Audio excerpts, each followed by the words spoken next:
Yes, we are the brave. We'll fight to rename the name of the brave. We are the U.S. of A. For those unaware, that flag is still there. It's our future to save. Land of the brave, the U.S. of A. Oh, say just that star, spangled banner, yeah, wave for the land of the brave, and the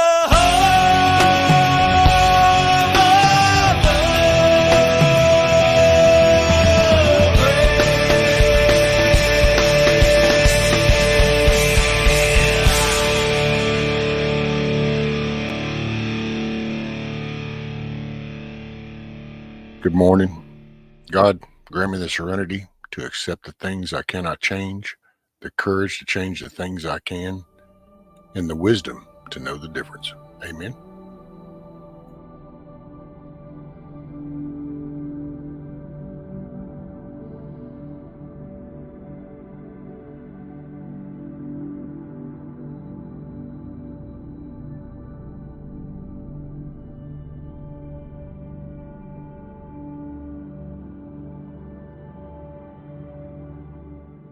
Good morning. It's Friday. Grab your coffee.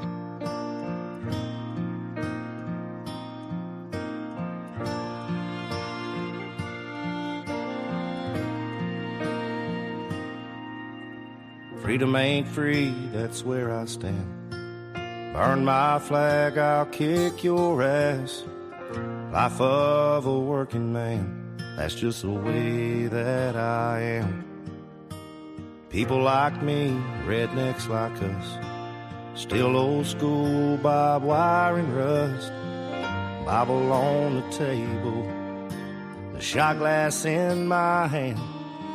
So when you ask me why, I'm willing to give my life. That flag right there, it ain't just stars and stripes. It's a brother lost in Vietnam. It's a World War II plane that got shot down. It's for the ones that fight, the ones that never made it home. It's the way we live, it's the air we breathe. Home of the brave, land of the free. It's the blood we bleed, and we ain't backing down. So when you ask me why, I'm willing to give my life. That flag right there, it ain't just stars and stripes.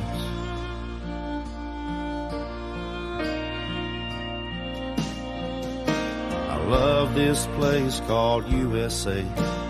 You can't change my outlaw ways.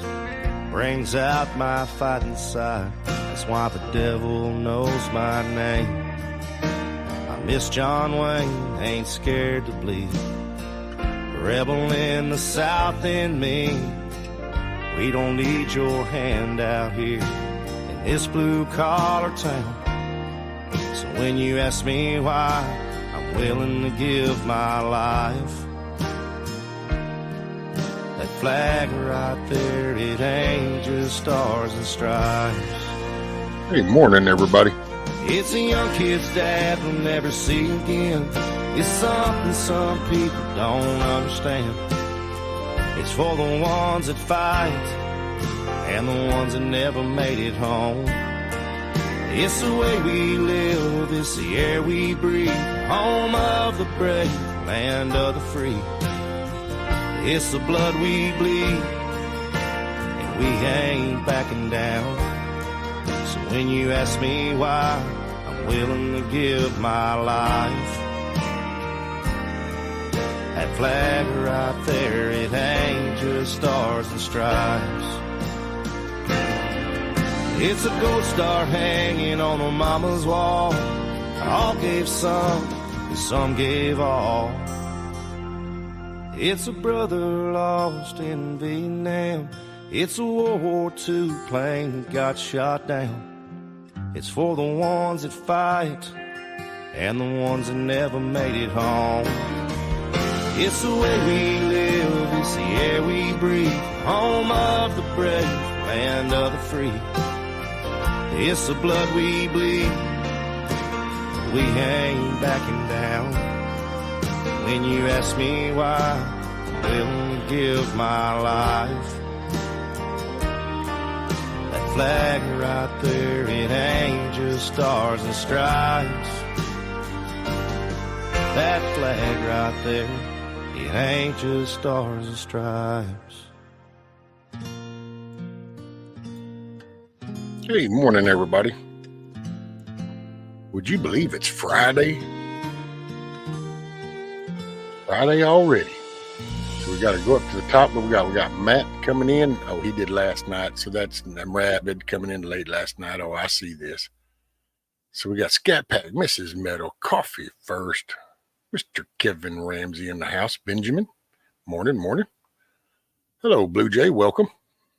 Dusty Country Road. I'm your Huckleberry. What's up, sir? Let's see, we got Eric. What's up, Mr. Eric? Miss Sharon. Morning. I'm a scrolling devil dog prepper. Morning, sir. Saw you were at work. Keep your head on a swivel. Let's see, I think I got it. Oh, Mr. JM. Look at there. There's JM. Good morning, sir. What's up, Moonchild? Man, it's Friday. Holy shamoly, it's Friday. Hey, I do. Let's see, I'm going to show you just a little, because I talked about like the elections yesterday, and you know how there's positive things, you know, that are happening. So I figured I'd share this with you just to show you the little things. It's things that they don't want to share because they don't want this to look like positive shit's happening. So figured I'd just share this with you. Here was one from on the 11th that happened. Harris County dropped a lawsuit that Paxton had brought crucial election integrity law. Well, he had gone at him, and then they tried to counter it. And then they decided that, yeah, it's a losing battle. So then they backed out. And they were trying to challenge the new law that had been put in that eliminated the unelected and unaccountable election administrator positions. So see, that's those people that are overseeing it. You just got to go to work where you got to go to work. And I just wanted to point that out. Because I just point out the obvious. Plus, I just try to, we just try to keep it between the mustard and the mayo. That's all. I can't fix all the potholes along the way, but I just try to keep everybody between the mustard and the mayo. And it's Friday. My flag is up. I looked at it twice last night and the night. Boy, it sure does look cool. Can't wait. I'm going to try to work on some stuff for the first of the year. Kind of pave a new path underway, or just redefine the path. Can you request a song? Well, JM, you can. I can't guarantee it because it depends on the song, but I'm always open for options. So, hey, I do got a funny one though for you. So this one is I thought it was kind of cute, and I thought, well, you know what? This is a good one. I just started out the day with this one. So I thought this was kind of a funny little song. It's called Cocaine Country Dancing by Paul Coffin. Thought it was kind of funny. It'll get to Friday. It's Friday started. It's Friday. Let me ask you something, Paul. Christmas is coming. I thought you were going to be a star, man. Now's our time. It's now. 2000 and what? 19, is it? Jesus Christ, it's ticking away. Bob and Dad aren't too proud. They have high expectations, but I'll tell you, Bob, this is my time. This is our time. Grab that bull by the horns and own it, man. Today's your day. Because today's your day.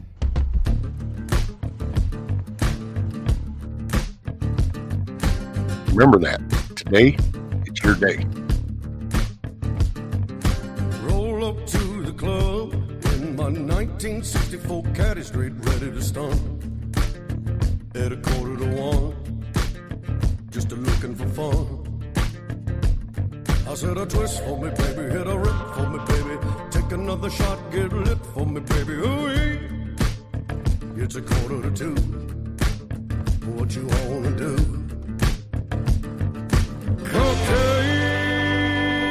Hey, morning, G-Mo Nana.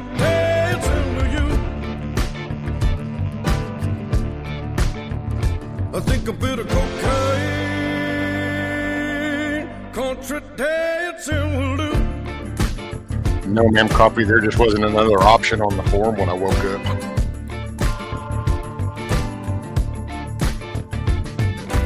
Come on, let's get it going. Only you can keep me rolling. At 2:45, you know what I need.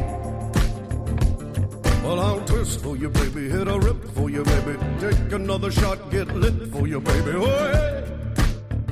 It's 3:45. Do we have any more? Okay, country dancing for you.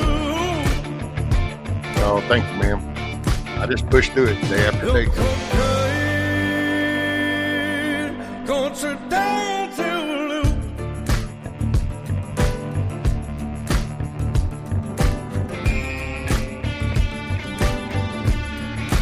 Thought this was kind of a cool one to start the day. It's got a good little rhythm. Kind of brings out that slow little move in you. It's 1:45. We've been looking for fun. It's 1:45.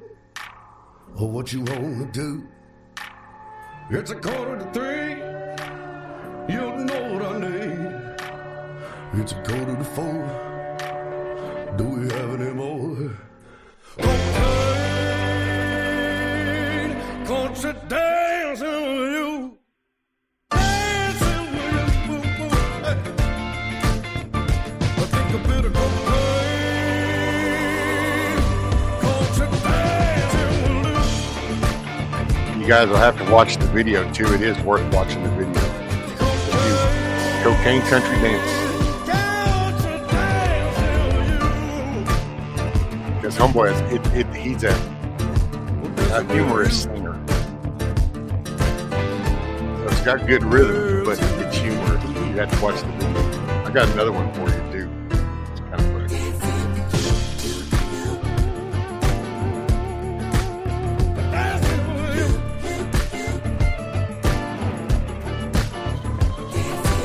You know, everybody has got their head bobbing or their foot's tapping or something at this point. You just can't listen to that much of a rhythm and not follow it. I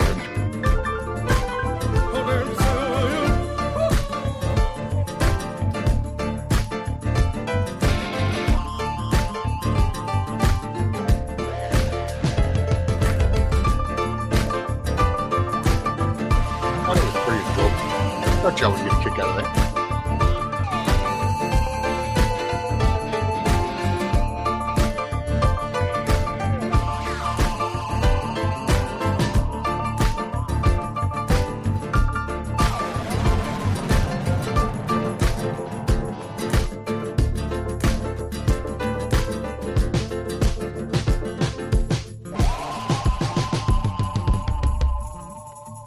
By the way, JM, on the God Bless the USA, the Lee Greenwood, if you play that, they don't like that because the copyrights to Lee Greenwood singing it is what's copyrighted, and they will shut the stream down, sir. It's kind of saying, if I remember correctly, that one is. Hey, what's up, Rocksteady? Morning, morning.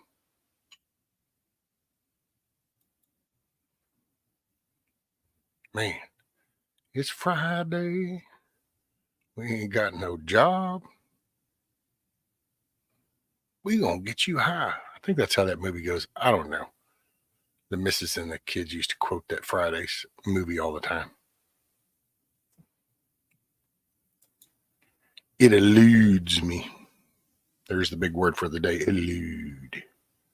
By the way, I looked up the word, or I was looking up the word insurrection. Oh, wait, I was going to show something. By the way, I just wanted to point out something. I saw it mentioned again on a couple of channels yesterday about Abbott and the Weef. So I figure I would just show he's not on the board. So I figure, you can say things, not that this is even going to do any good.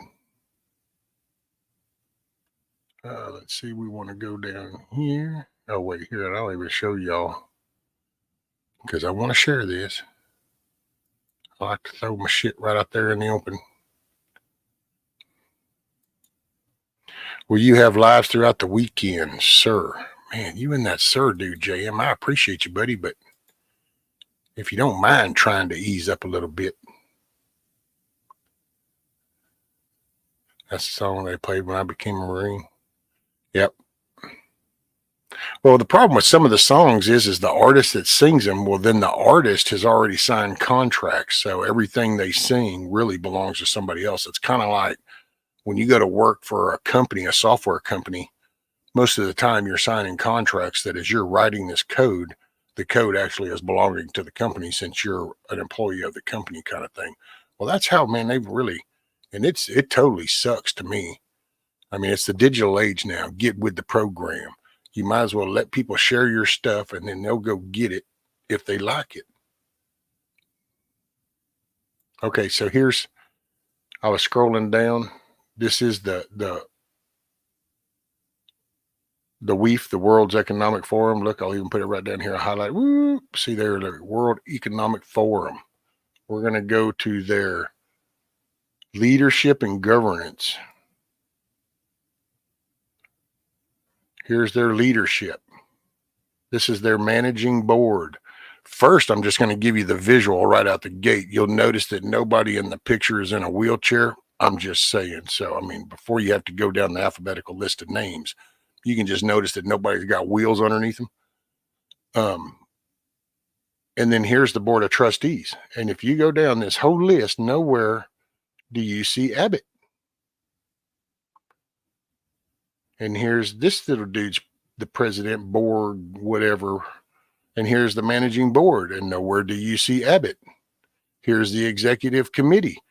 Go down this list of names. Nowhere do you see Abbott.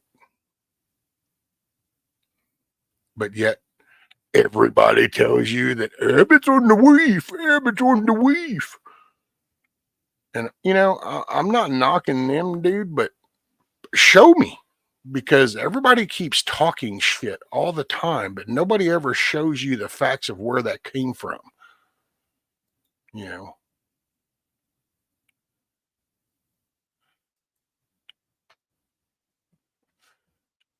He might have been in his younger years because that group, they removed him. Why would they remove him? Hell, that would be a prime selling point to try to flip Texas. It's like, look, we're even partnered up with him. But you're right, Huckleberry, because that's what they'll say. You can't show anything because if it doesn't, and it's funny because we talk about them and their narrative, but when you think about it, the same thing happens. I won't even say on the other side because there's various sides, but it's a narrative. And so no matter what you show, it won't, because that's that narrative. And it wouldn't surprise me though, Huckleberry, if he was on there before.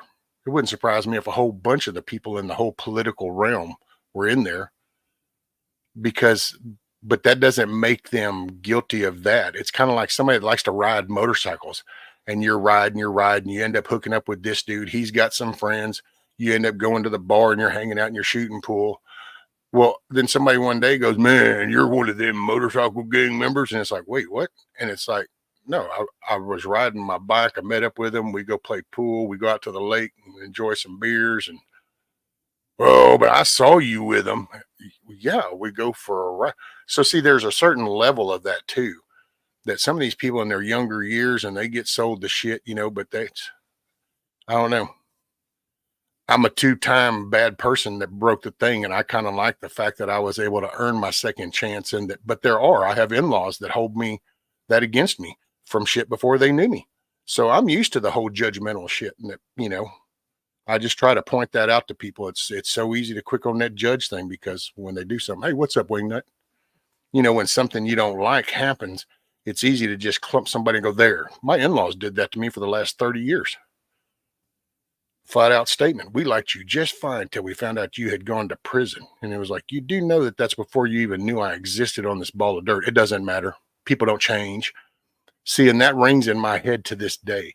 So maybe that's why I kind of feel passionate, since that's the 2023 word, about that is, and I pointed out, is because before we group people up, how about we look at some specific facts, like right here, right now, what you did 10 years ago, what you did 5 years ago, what are you doing right now? But then see, I've walked those shoes, and I've had that stick whipping on my back for decades. Oh, you did that. It'll never be different. And I'm so not about that, dude. I think judge a person by their character. Judge them by what they do in front of your face. What do you see? Not what that dude says, not what that person says, not what they might have done years ago. Hold them accountable for what people do today. The world will be a better place if that were to happen. I'm a firm believer in that.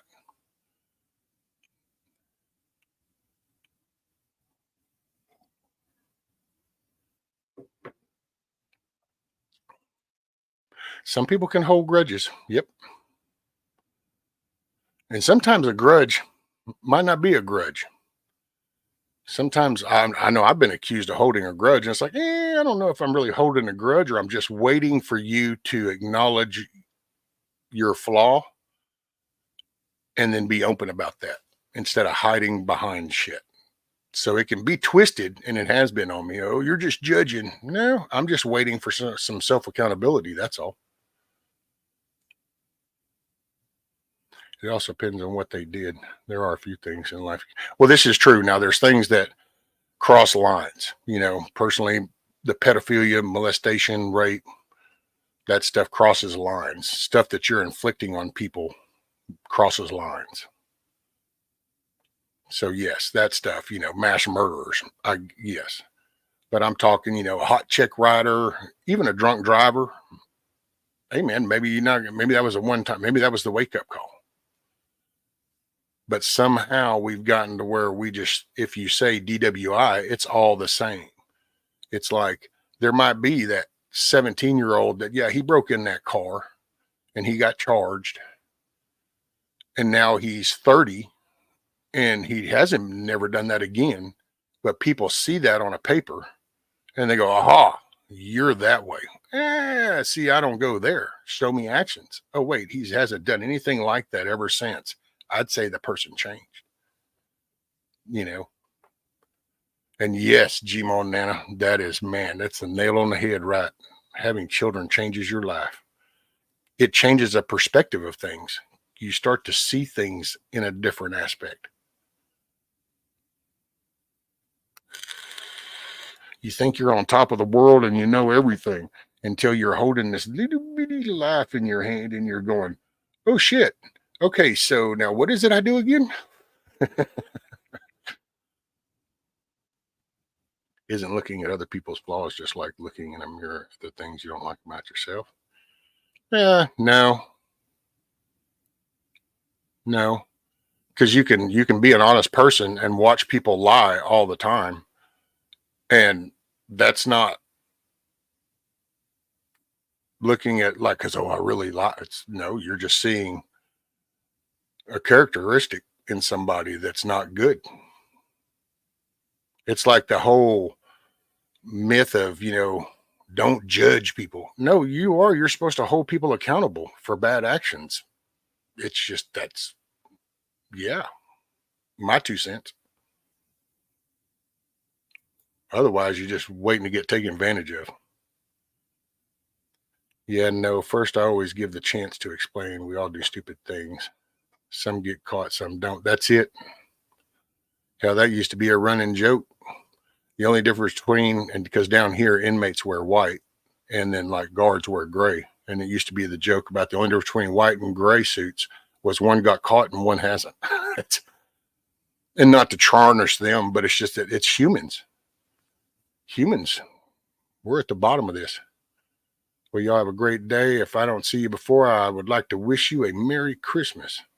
Right on, Double Dog Pepper. Hey, man, enjoy time with the family and stuff. Smile. Make it a good time. Make it maybe something memorable. You only get one trip in this little journey, so...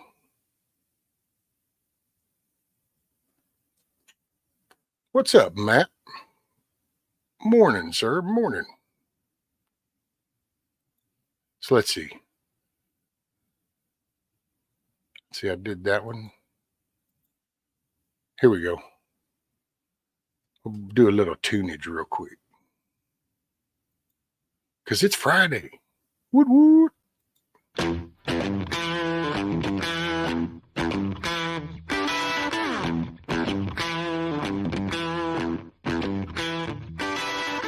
My nasty Yankee mannerisms didn't jive with the local traditions. How was I to know she had a jealous husband? He was the GM of the Tractor Supply, well acquainted with the guns and knives. Sometimes I swear I have the sense in a bag of hammers. I pray for courage. I pray for love. I pray for guidance from the heavens above. I pray to know divine protections. But now I pray for a quick death attack. Hey, hey. Please forgive me, Mr. Gibbons. I caught my way through the Doom Saloon in an attempt to cauterize my wounds. I did a terrible job, and they became powerfully infected.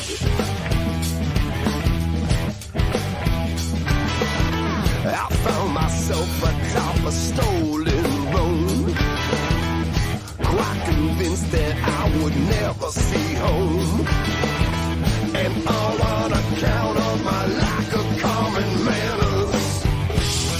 I pray for courage. I pray for love. I pray for guidance from the heavens above. I pray to know divine protections.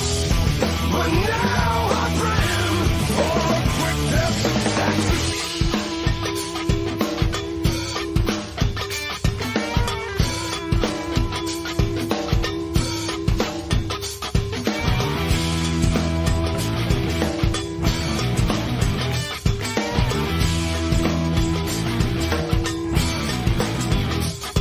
The saloon doors stop ringing, the piano players stop playing. In the shadows, I could hear Archaeans singing his praises. The preacher stood up from his table in his right hand and held a Bible. And in his left, the business end of a Winchester rifle. I pray for courage. I pray for love. I pray for guidance from the heavens above. I pray to know divine protections. But now I'm praying for a quick death attack. Oh, Amarillo, I got a lot on me. Galveston, El Paso, Nacogdoches, Abilene. Oh, Amarillo, I got a lot on me. Galveston, El Paso, Nacogdoches.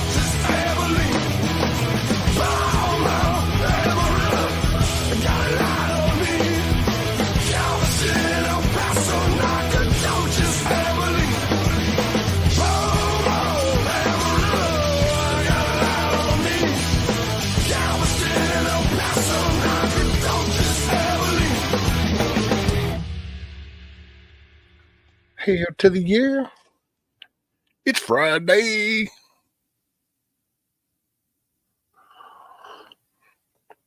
Ooh-wee, man. Thank God it's Friday.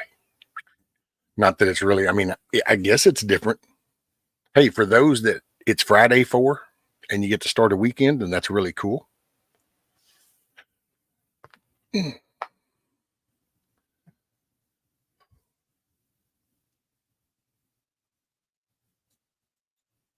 Oh, man. So let's see, we got 26 people here.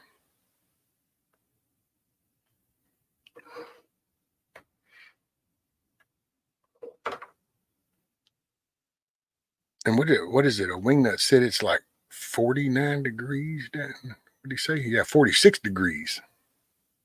No bueno por caca, man. No bueno por caca. Actually, I think we're at like 59, 60. Primo right there. It feels good. Went out there and looked at the lit up flag. I'm going to work on getting some footage of that. I really do dig the flag, man. Just does something to you. Put that bad boy up. I have to bring it in and clean it once a month. Make sure it stays pretty and white and red and they pop. Gotta have that popping.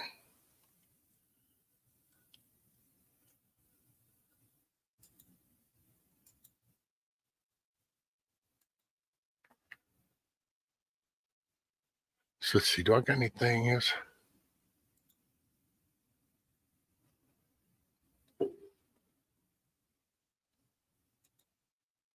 Well, here, we can do another song.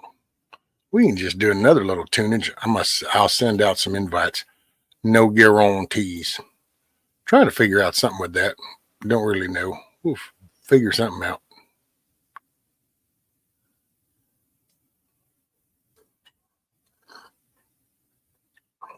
Will you follow half-staffed regulations?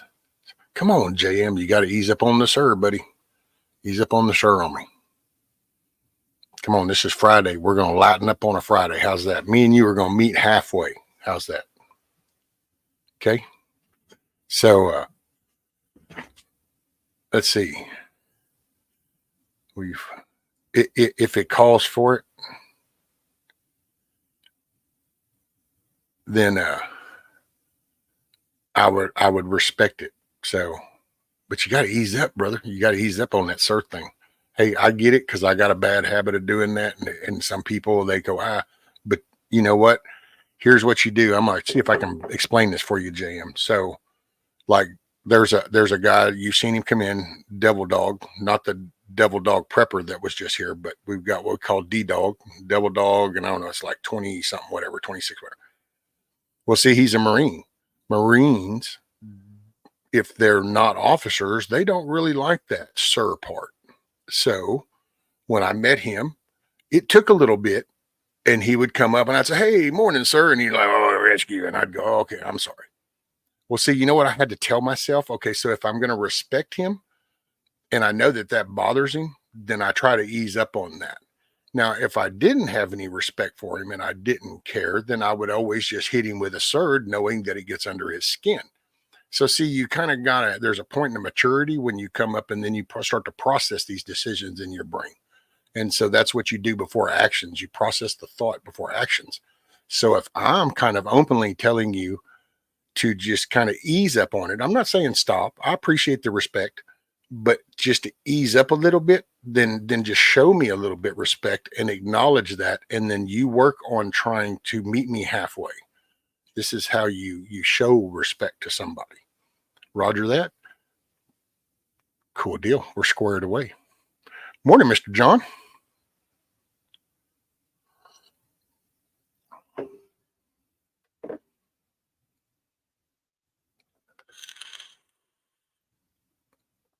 Morning, kiss off.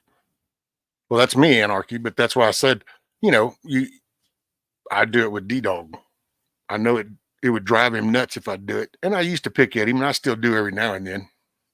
But I try not to do it consistently. And it was a chore because, hell, I even say ma'am to my granddaughter. And hell, she's 5. I was taught that's just the way you respond. It was the proper etiquette. It was politeness, which then grew into a respect thing. So,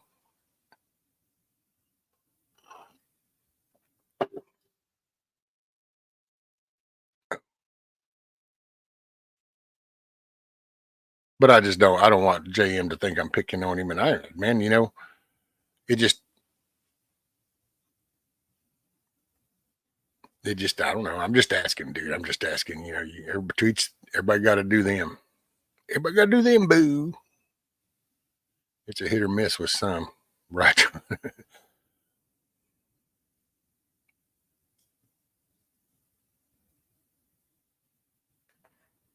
Oh, man. Let's see. So maybe another tunage. Hey, here's another little tunage.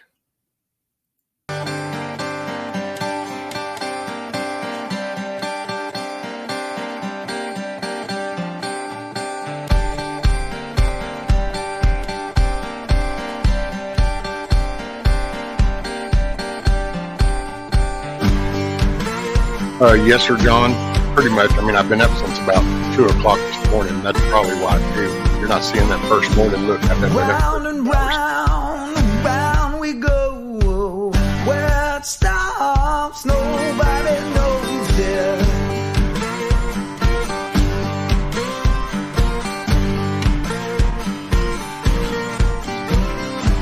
Side to side, baby, back and forth. God above and the devil below you. Second pot of coffee.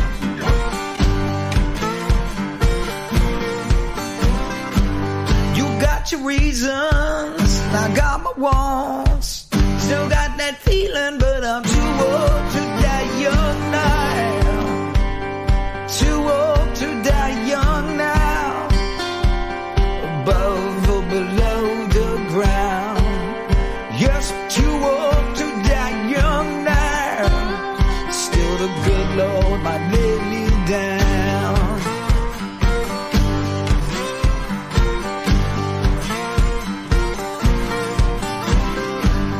Round and round we go.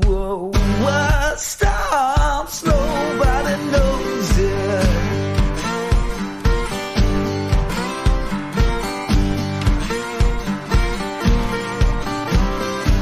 Side to side, baby, down in the hole. God above and the devil below him.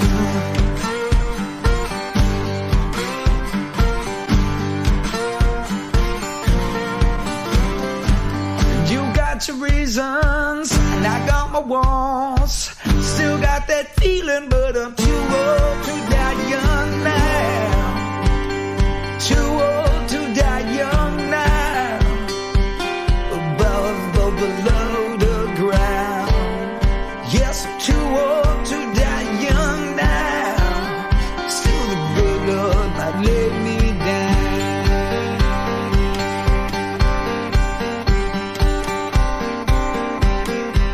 To lay me down.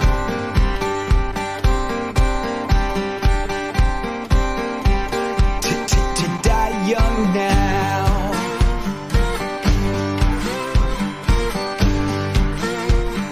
Too old to die young now.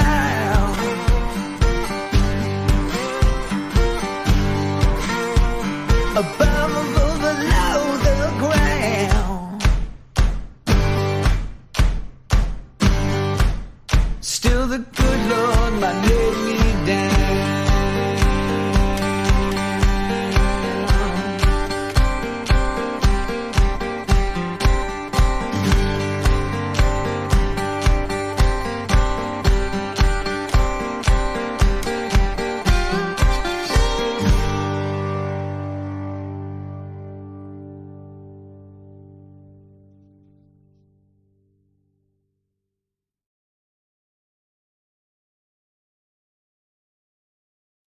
Hoorah. Sorry. It's kind of dragging ass a little bit there. think this poor old phone just about starting to tap out on me. I think that last little drop, I did it done a couple of times, and man, I went, I've never broke a phone. Well, there was one time actually that I actually ran over my phone, and it was on the back tire of the, was that the tanker? I think that was a tanker.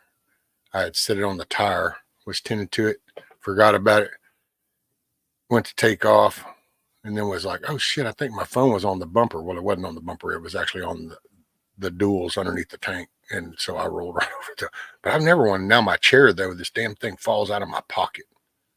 I got to figure something out. That don't get your soul lit, go find it. Hey, right on, John. Yeah, I figured everybody, it's a few this morning. Hey, it's a Friday. So I figured, you know what? Just kind of some variations.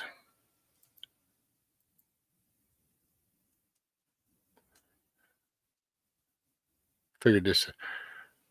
Let's see. Oh, here, we'll go with this one. This should be a good one. Uh-oh, what's Eric got? Breakfast wedge French fries with generic 57 sauce, Monster Energy cold brew, and a Marlboro Black. Did you mix it all together in the bowl? I'm just fucking with you. Funky Cold Medina. Yeah, I can't play a little tone low on that one, though. They need to make better pockets. Shit falls out of my pocket. Well, it's in my chair, and like if I hit a bump or something, it slides right out, and man, no.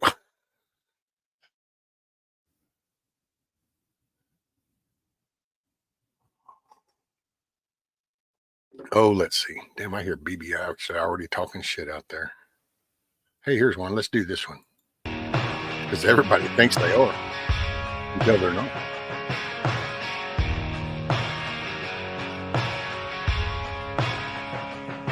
Well, I was raised up by a simple man. I grew up with a gun in my hand. Taught me how to love and how to fight. Taught me what's wrong. Taught me what's right. Said you don't have a choice to choose. You do what you can and don't ever lose. Just remember, even when I'm dead and gone, stick to your guns, son. Make me proud. Don't never back up. Don't never back down. Stand your ground and always tell it like it is. Yeah, this life's gonna be real damn tough. You take them scars and you call that bluff. Don't let me catch you fitting in, 'cause everyone's an outlaw until it's time to do outlaw shit.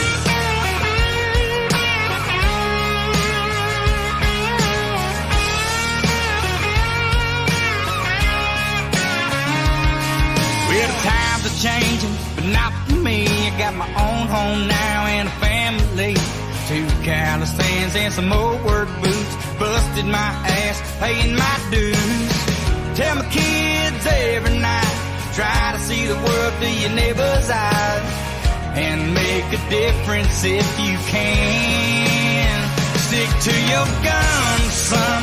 Make me proud. Don't never back up. Don't never back down. Stand your ground and always tell it like it is. Yeah, this life's gonna be real damn tough. You take them scars and you call that bluff. Don't let me catch you fitting in, 'cause everyone's an outlaw until it's time to do outlaw shit.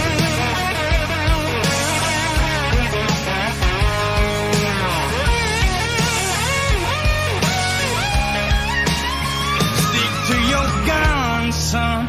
Make me proud. Don't never back up. Don't never back down. Stand your ground and always tell it like it is. Yeah, this life's gonna be real damn tough. You take them scars and you call that bluff. Don't let me catch you fitting in, 'cause everyone's an outlaw.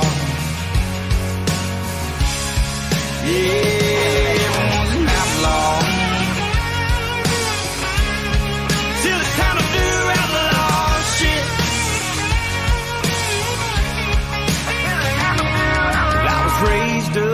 by a simple man.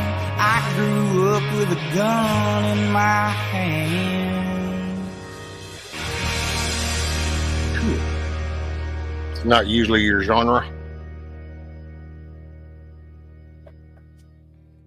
So what's your genre typically, Coffee? Out of curiosity. Hey, morning, Bug Out Adventures.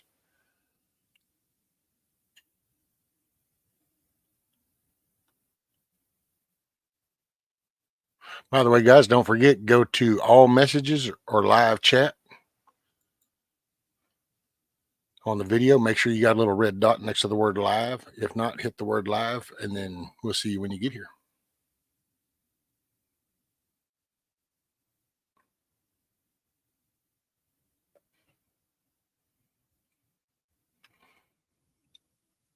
I love country. My mother played it all the time. She was one of the few in New England, Massachusetts who traveled down south. She went to Waco, Texas.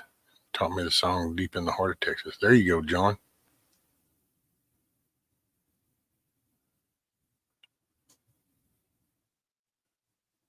Well, I think so, Dusty. You know what? That's a good question. I heard from her, Tuesday?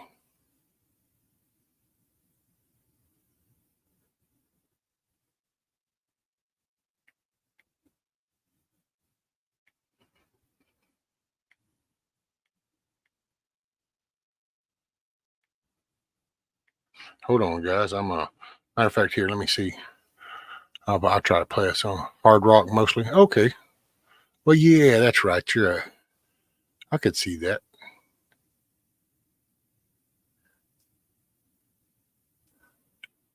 I'm going to travel in a couple more months. Never destroy. She was on Ghost Saturday. Yeah, and I heard from her Tuesday.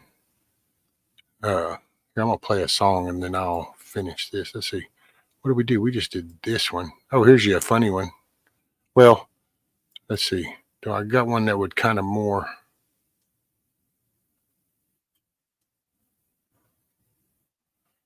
I'm going to try to hook one up for Coffee. I don't know if it's a hard rock one.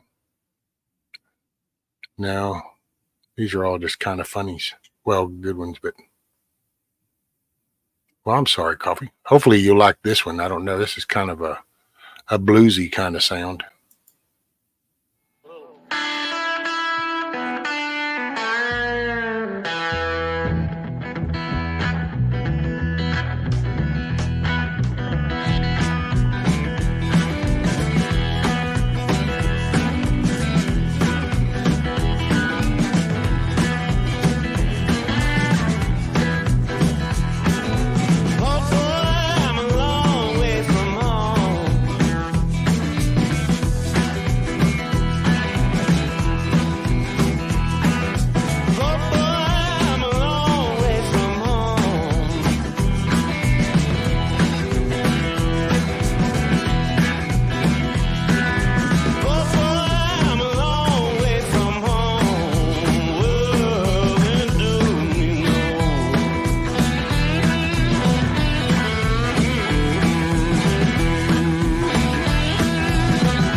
Oh yeah, the screechy.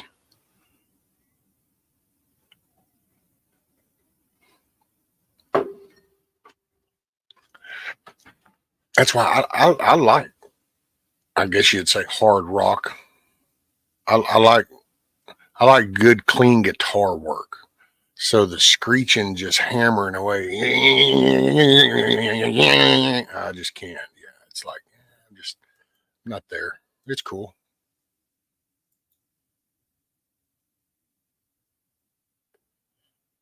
Let's see. Oh, that was this one.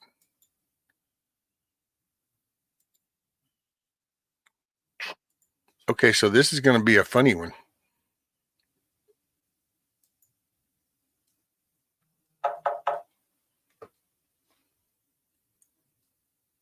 Oh, let's see.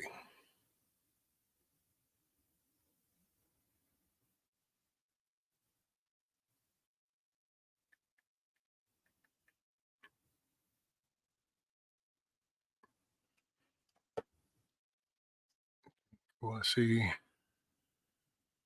Training terms like it's boxing practice.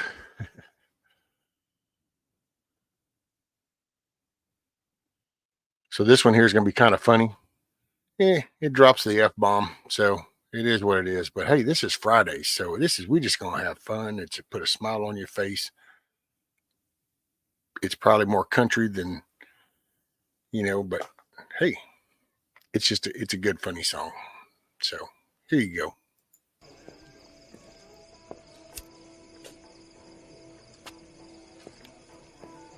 It's got a funny intro to it too. This is another one of them videos of his that it's worth watching the video. It's that Paul Coffin. Paul Coffin.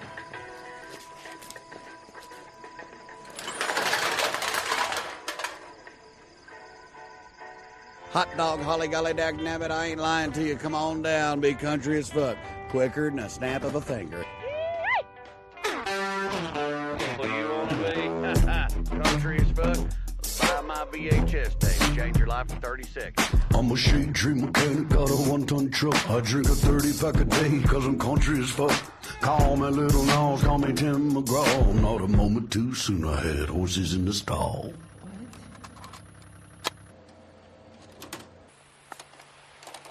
If you saw the video right now, they put in VHS tapes in players.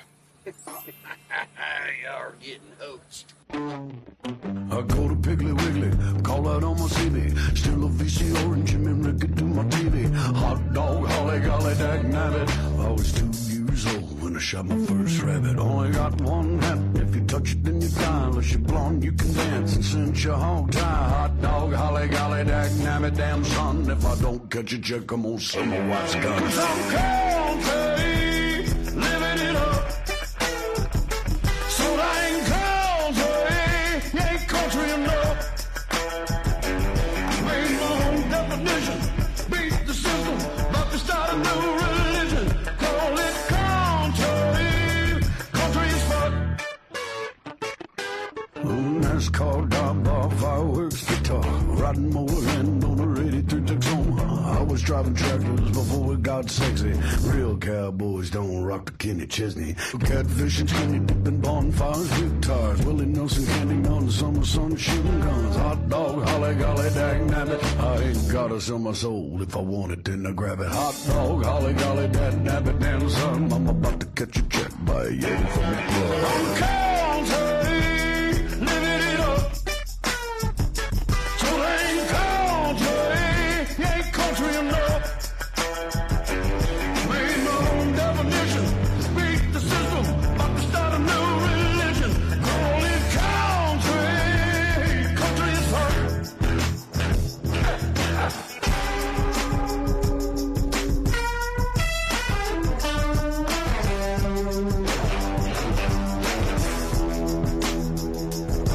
I'm country as fuck, me my own definition. Start a new religion, beat the system. Hot dog, holly golly dag nabbit. If you bump into me, I'ma always say sorry. Candy painted Harley, beer pong at the party. All the girls are wild, yeah, country girls are rowdy. Hot dog, holly golly dag nabbit, damn son. I'm country, living it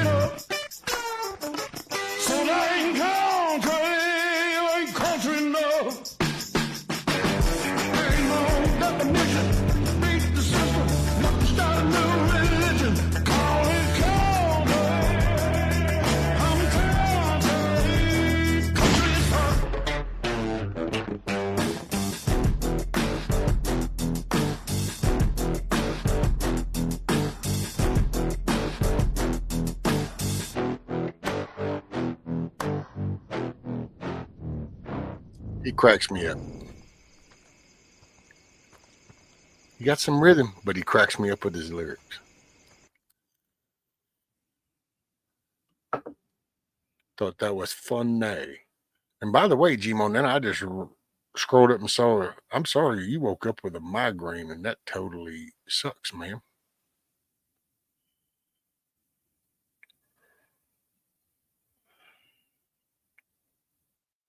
Oh, John, she woke up with a migraine.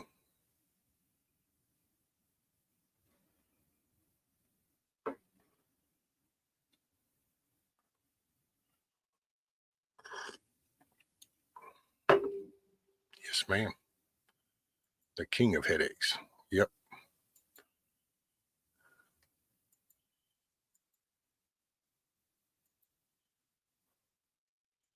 Here you go. We're going to roll on into this one.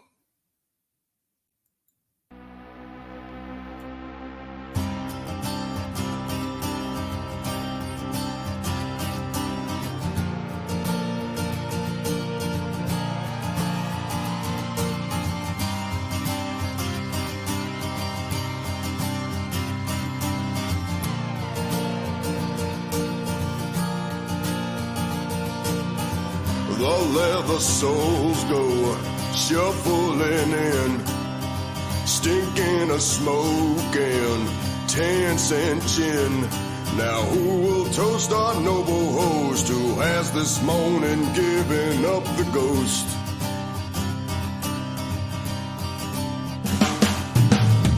The wooden coffer, hand to hand, kind words are offered, silent prayers, but she is satisfied the most while stabbing madly at the roast. The river Adam, the eyes of Eve, the sons of Cain receive no reprieve. The river Adam, the eyes of Eve, the sons of Cain receive no reprieve.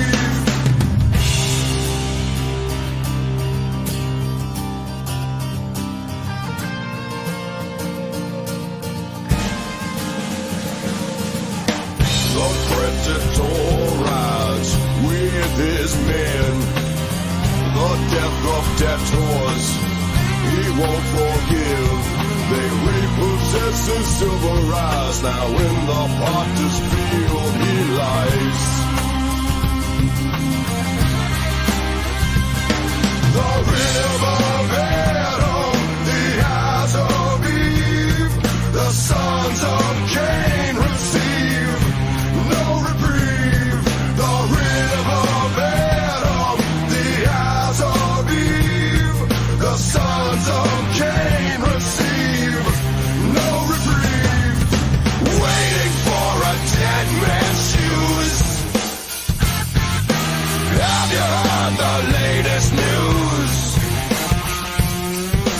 Lazarus is back from the dead, looking as one would expect, dripping with the waters of Sheol, babbling about body and soul. And then he found his wife in their bed, buck naked and already wed.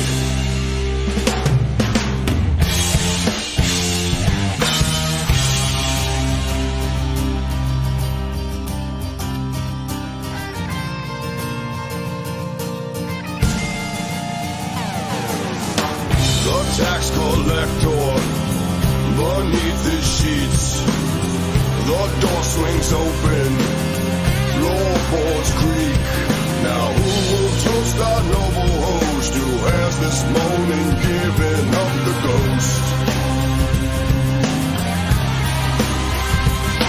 The river Adam, the eyes of Eve, the sons of Cain receive no reprieve.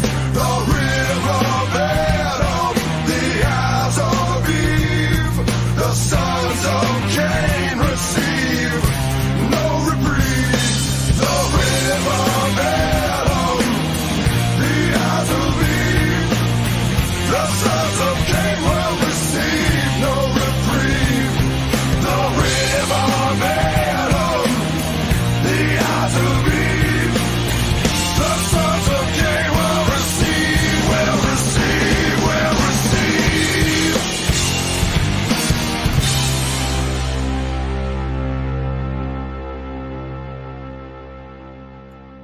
coffee years, Huckleberry probably knows it better than anybody, but it's an exclamation and then like the dual and then somebody's name and points, or you can do the heist.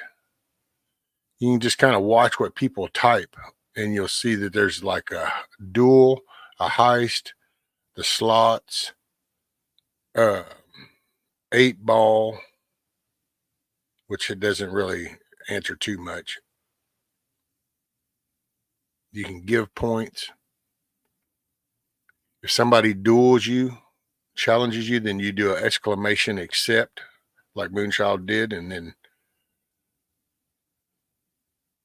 the points don't really account to anything, here. I mean, overall, I guess you're supposed to do something with them, but Streamlabs might be going away. I don't know. I have to just see what happens.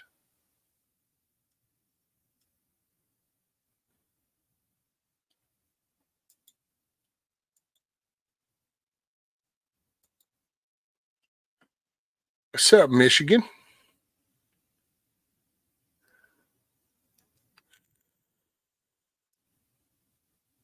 How are you this morning, sir?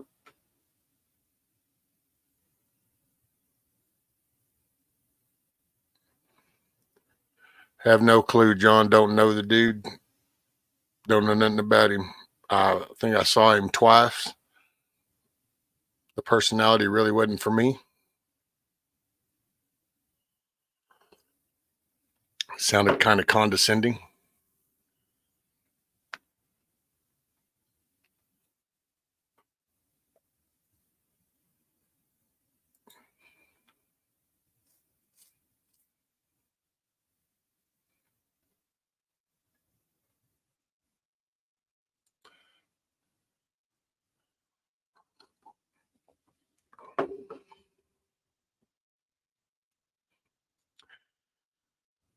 Oh, hey, what? You know what? Here you go, kiss off.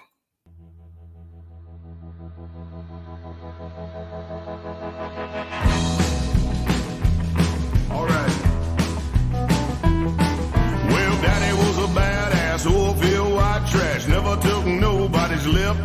He was a honky-tonk dancer and even beat cancer, and 40 years smoking just quit. He had Corey and pen up black ink tattooed forearms from the war.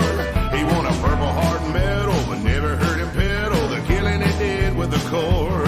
So they shipped him on home, his mind all blown, and nightmares about his past. Well, it's a dang good thing Mama met Daddy, 'cause Daddy was a badass. Yeah. He met Mama on the dance floor in Deep East, Texas. She was the belle at the bar. He had a whole barren son, giving him a run for her hand in marriage to call. So I took the rich kid to the back of the bar, threatened him with his life. He said, "Hey, little girl, your date had to leave. Now you're gonna be my wife." I guess his country charm turned her on, 'cause 50 years has passed. He got the one and only girl in the whole wide world, 'cause Daddy was a badass. Well, Daddy made it out of the jelly rig patch and gambling paid for his school. The University of Texas. Hey, right on, Michigan. That's cool, brother. Living on 8-ball pool. He had backroom all-night poker games, a pistol by a rotary phone. He was a hot-tip handicapper on football, never took a student loan. So he passed with honors by selling numbers to everybody in his class. Then he drove back home to Old East Texas. Well, you know what it was.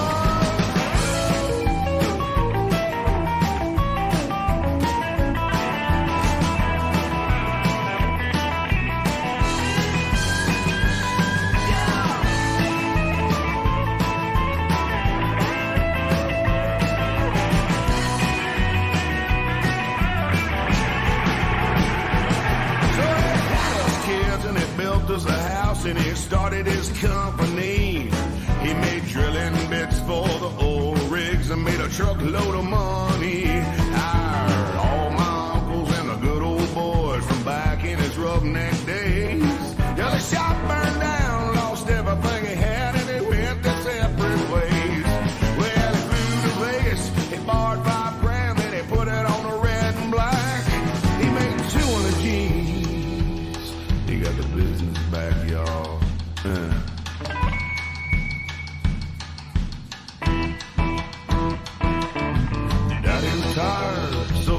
business. The kids are grown and gone. He said, woman, I just can't sit around here. You know I gotta keep bringing it on. Climbed on his 1963 Panhead Harley Davidson and rode it wide open till the end of the world, off a cliff and into the sun. Well, I still roll. Mama was crying, said that's the way you should have passed. In a blaze of glory, just done with the world, man. 'Cause Daddy was a badass. 'Cause Daddy was a badass. 'Cause Daddy was a badass.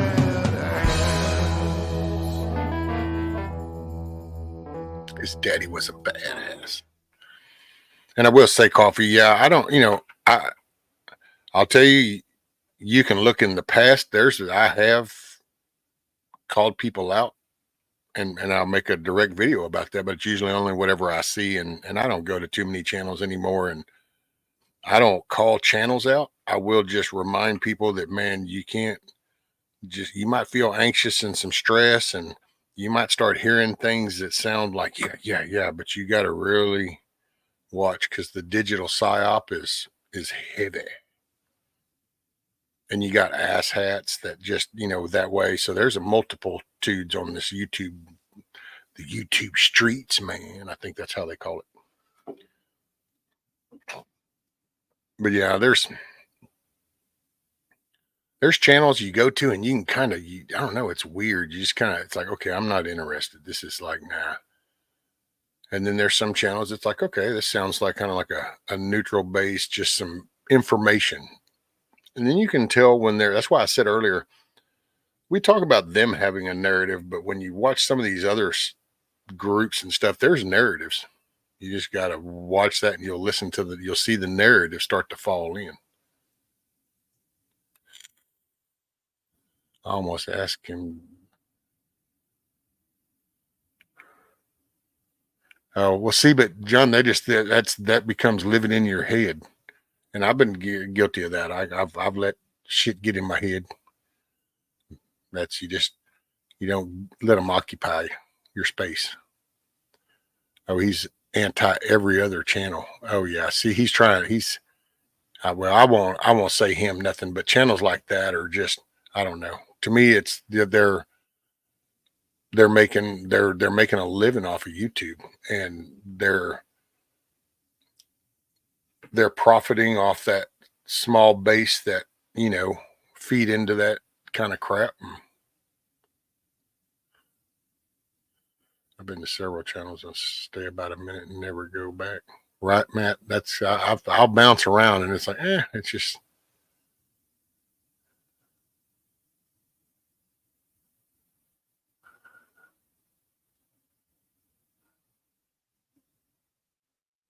I got to reel myself in a lot. The layers of tinfoil have made my hat hit.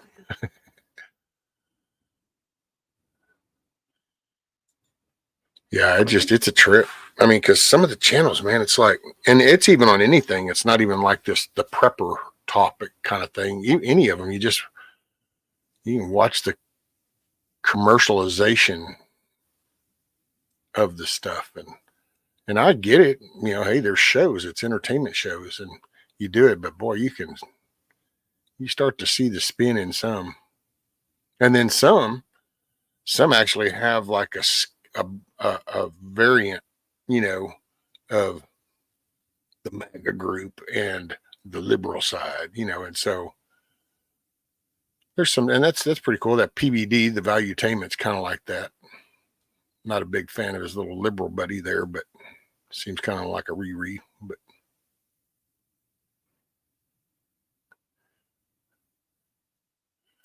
he's pretty cool. The PBD valuetainment, I think it's PBD. Oh, man. Might be under valuetainment.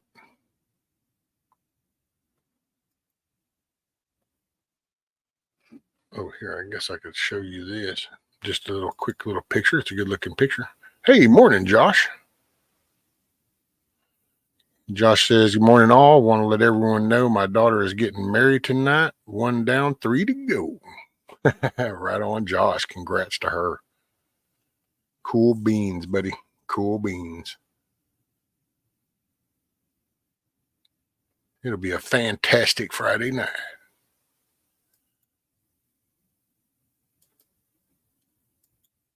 Well, they'll have a good little, it'll be easy to remember that anniversary date, won't it?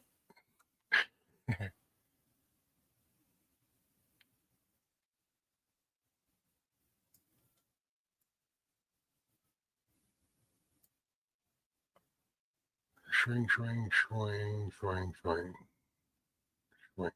There. Okay. Figured I'd just show you this picture.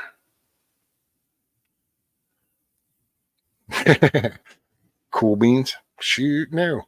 I've been saying cool beans for a long time. It's cool beans, man. That, and sometimes I'd say Coolio. Well, that's Coolio.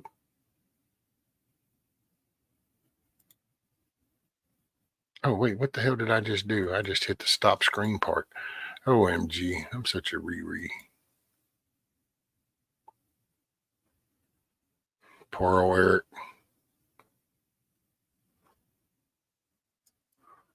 So, figured I'd show you this picture.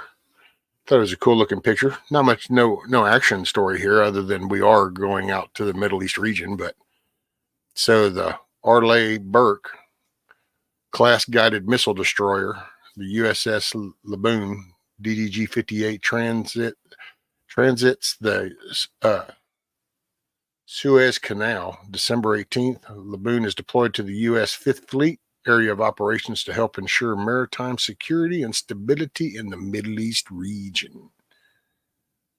So there goes another ship full of people, our guys, being sent over. It is a beautiful picture. I'll give them that.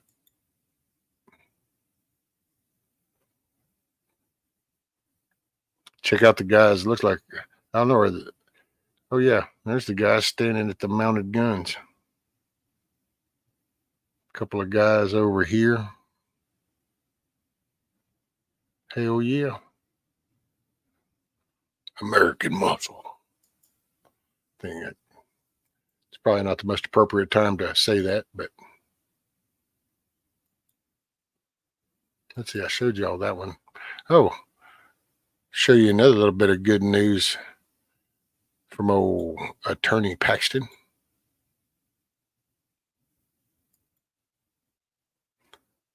Attorney General Ken Paxton sues Texas company for defrauding veterans seeking VA disability benefits.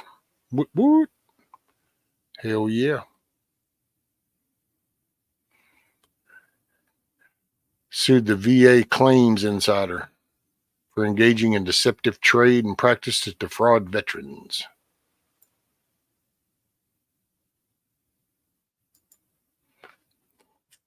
So see, that's pretty good news.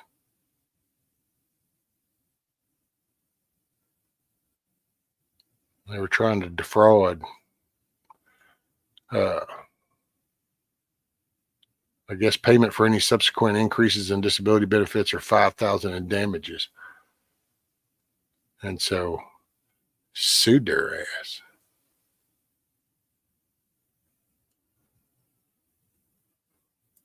Bringing the heat, man, bringing the heat. Like I say, we didn't get to the position we're in overnight. We ain't going to fix it overnight. So just like little chips have been done to us, we need to start chipping back away. And it's just one chip at a time. Everyone should pay attention to that Paxton. He is the real deal on many levels. That's my take, Josh. I know he's poked some pretty big bears, considering it's social media companies, the pharmaceutical companies, the U.S. government. So he is no shame in his game.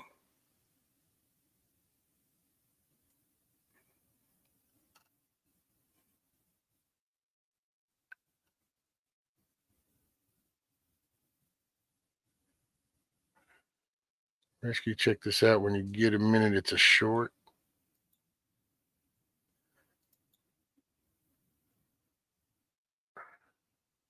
Oh, I've seen this chick talk before. She trips me out in a way.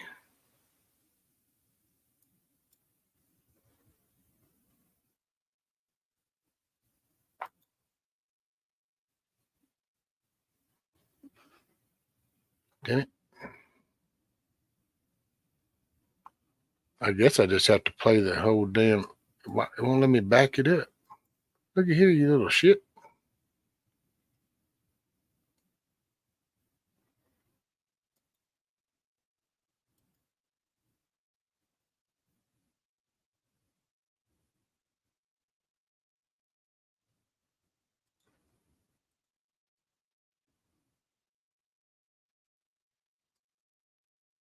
Okay, let me see if I can do this. Okay, wait, what did I miss in chat? What did I miss in chat? Oh, everything retro. What do you do when female cops on our restaurants and bring you home? That's right, I said home. I do. Yes, there are a lot of grassroots over here. Is one of the only true freedom fighters. I'm kind of with you on that, Gardner, Josh. They saved my life so many times, even those times I didn't even know it. There you go, Bug Out Adventures. Sean Ryder had her on his show. Hey, morning, Miss Teresa. Good morning, good day, good afternoon, good evening to everybody that's here. Appreciate you. Okay, I'm going to share this. Yeah, no, but this chick just, I'm not knocking it. Don't get me wrong, Matt. I get what she's saying. It's just her appearance. Man, it's kind of like the little weird China doll. You know what I'm saying? That's what's North Korea, though. So, yeah, check this out. I do believe, if I remember her story right, she's out of North Korea.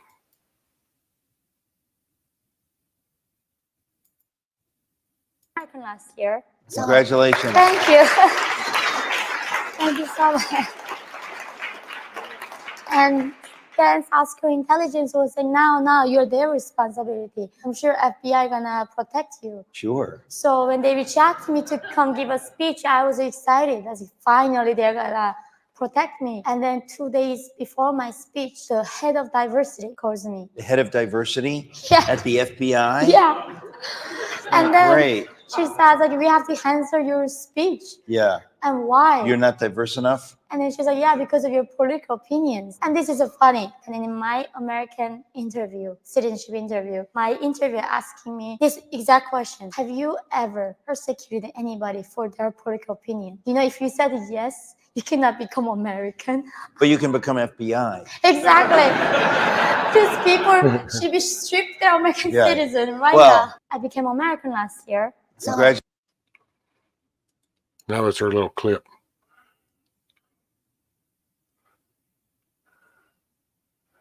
That was funny. It's the craziest shit, man. It's the upside down world.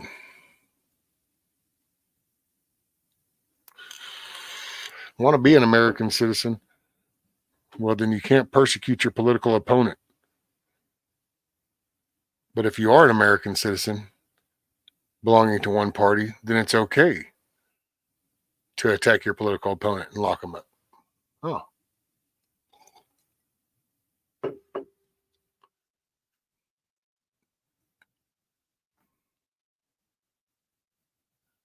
I'm seeing Gollum from Lord of the Rings. It's just so crazy, man. But this is people, we just focus. A lot of this to me is like smoke and mirrors kind of shit. It's like it's keeping you distracted shuffling papers while they're emptying the vault.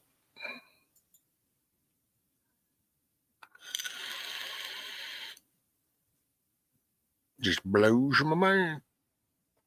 Let's see. So I need to find y'all a song. Oh, I got one more song to go on the little few that I copied over. So I need just a moment. And so I'm going to let y'all listen to this and I shall be back with y'all shortly. How's that?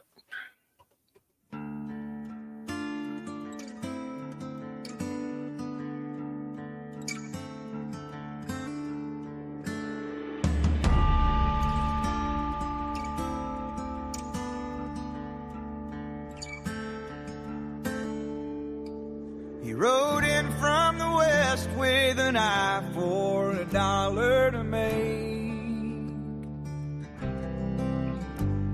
He pitched us a sale about healing and oil from a snake. The barkeep, he warned him, but the man did not comprehend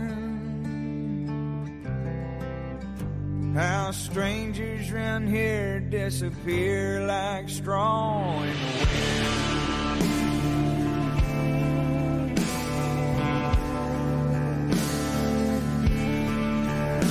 Too young but in love when she met him in some northern town.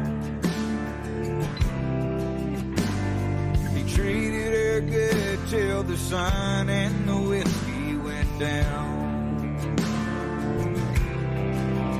Did the bruise on her face test the patience of all of her kin? Or do strangers round here disappear like straw in the wind?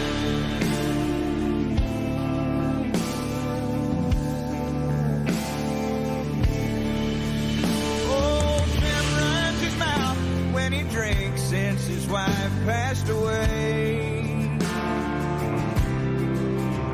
But he's good to the kids and the crops that he sells are fair trade. But a traveling man had enough and took a pipe to his chin. That traveling man disappeared like straw in the wind.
Hell yeah. Like straw in the wind. Yeah, I so wish I could play some Van Halen and shit right now. I could so get into some jam. YouTube sucks. Actually, it's not even YouTube. It's the music industry that has all their little bots that want to latch onto shit because of their greed, which I still flip the finger off to Metallica, Little pricks tried to sue me. I didn't even know what the hell was going on.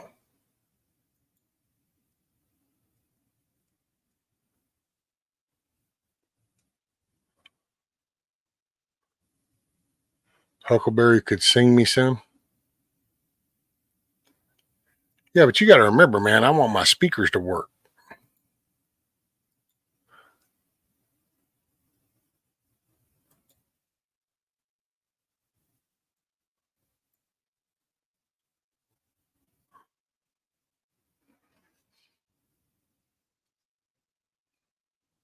That's it, Coffee. I was one of those 500. Son, it freaked me out. I was freaked out for the longest time. I kept waiting for somebody to come pulling in the driveway and shit. Hell, I'm going to jail. Oh my God. I can't pay that money. What the hell? Thank God bigger people than me got involved.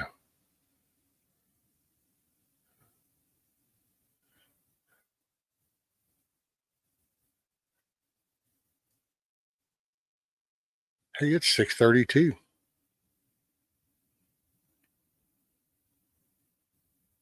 You know what? Here. We'll kind of pick up the pace a little bit. How's that? We'll plug in the old guitar. Here comes some jam.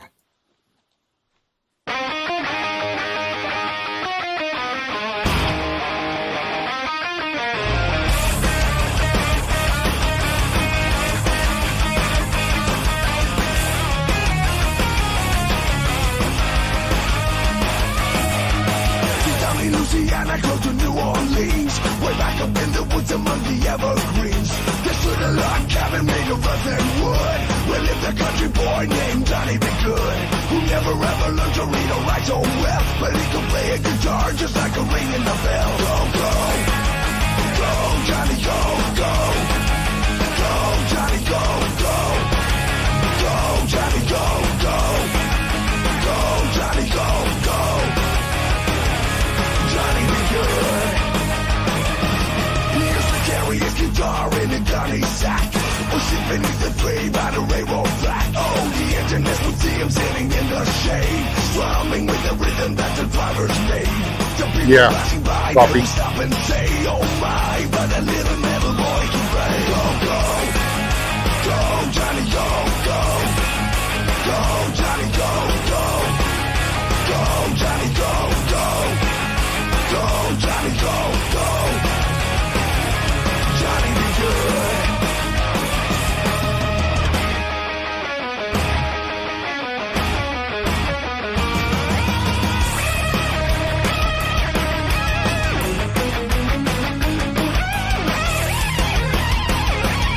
Top of the morning to you, ladies. What's top of the morning to you, man?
Pretty badass. Yep. I can't say the man's name. It's Frog Leap Studios. His name is Leo. And it's like a Finland name or something.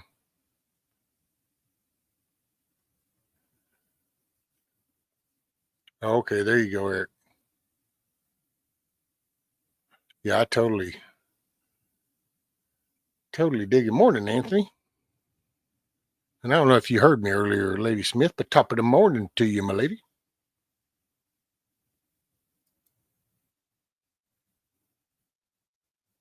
Let's see.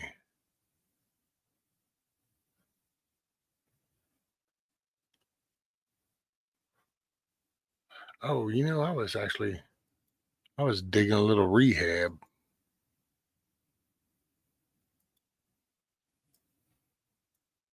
I don't know, just kind of that thought came on my mind.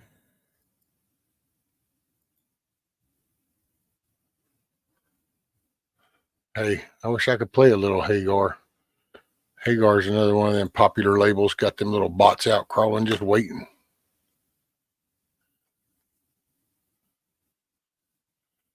Remake of Africa with the outro. Yeah, I'll go see if I can grab it real quick, Eric.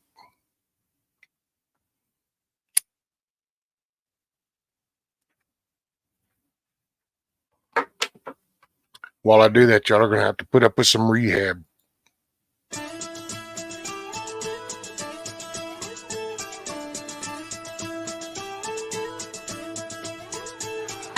tried it all twice or more, told the lies and hit the floor, broken down what is real, opened out, try to kill each other in the war that's in my head. I heard from all my sin, grin and bear the pain and ache, sort through all my brain's complaints. Ain't enough, I need some help. What's it like to be myself? Hands are shaky, fuse is short, staring at the news report. To ignore the signs is hard, bankrupt with a credit card. House I live in is a mess, squirming in my flesh. What do you want from me? I have given all I can. I don't know what it's gonna take. Can you make me understand? What do you want from me? Is it just no use to try? I don't know what it's gonna take, because I've no more tears to cry. Got no dough to pay the bills, sanity ran for the hills. Sort of feels like coming down, coming down, coming down. Lightning flashing, pouring rain, my reflection says you're in pain. You're insane, can't explain why I tend to think these things. Demons with their horns and fangs, steal from you then call you names. Planes and trains, automobiles, same thing as a bag of pills. Make it strong and make it fast, ain't no way to make it last. Down and out, sick and tired, I wallow in the mire. What do you want from me?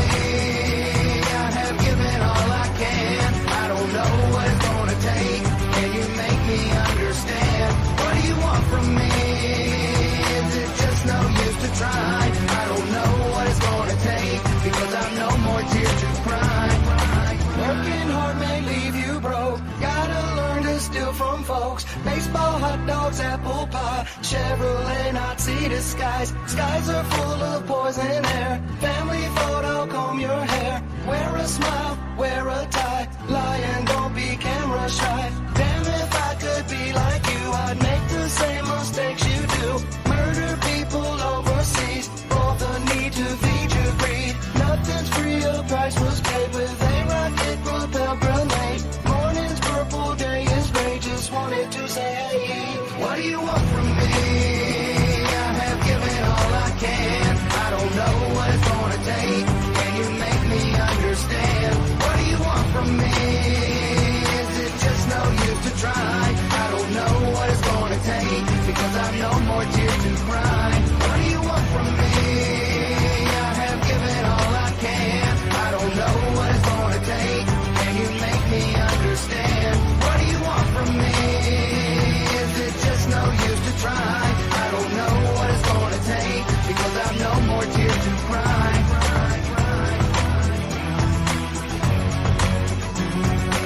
Hey, morning, widows.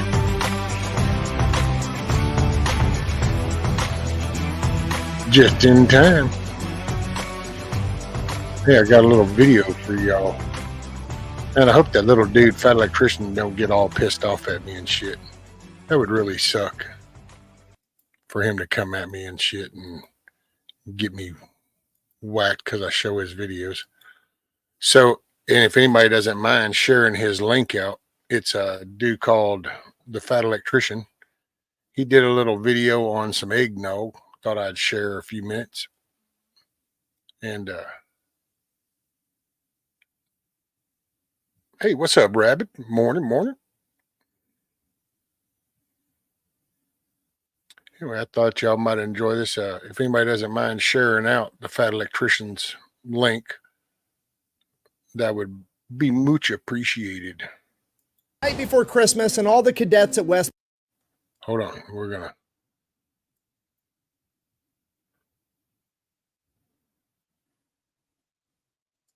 I'll try to overlay like this, maybe. Watched it the other night. Cool, Eric. Yeah.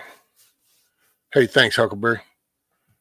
That's the link to this guy here, Fat Electrician. Cool dude. If you're not subbed to him, he's worth subbing to.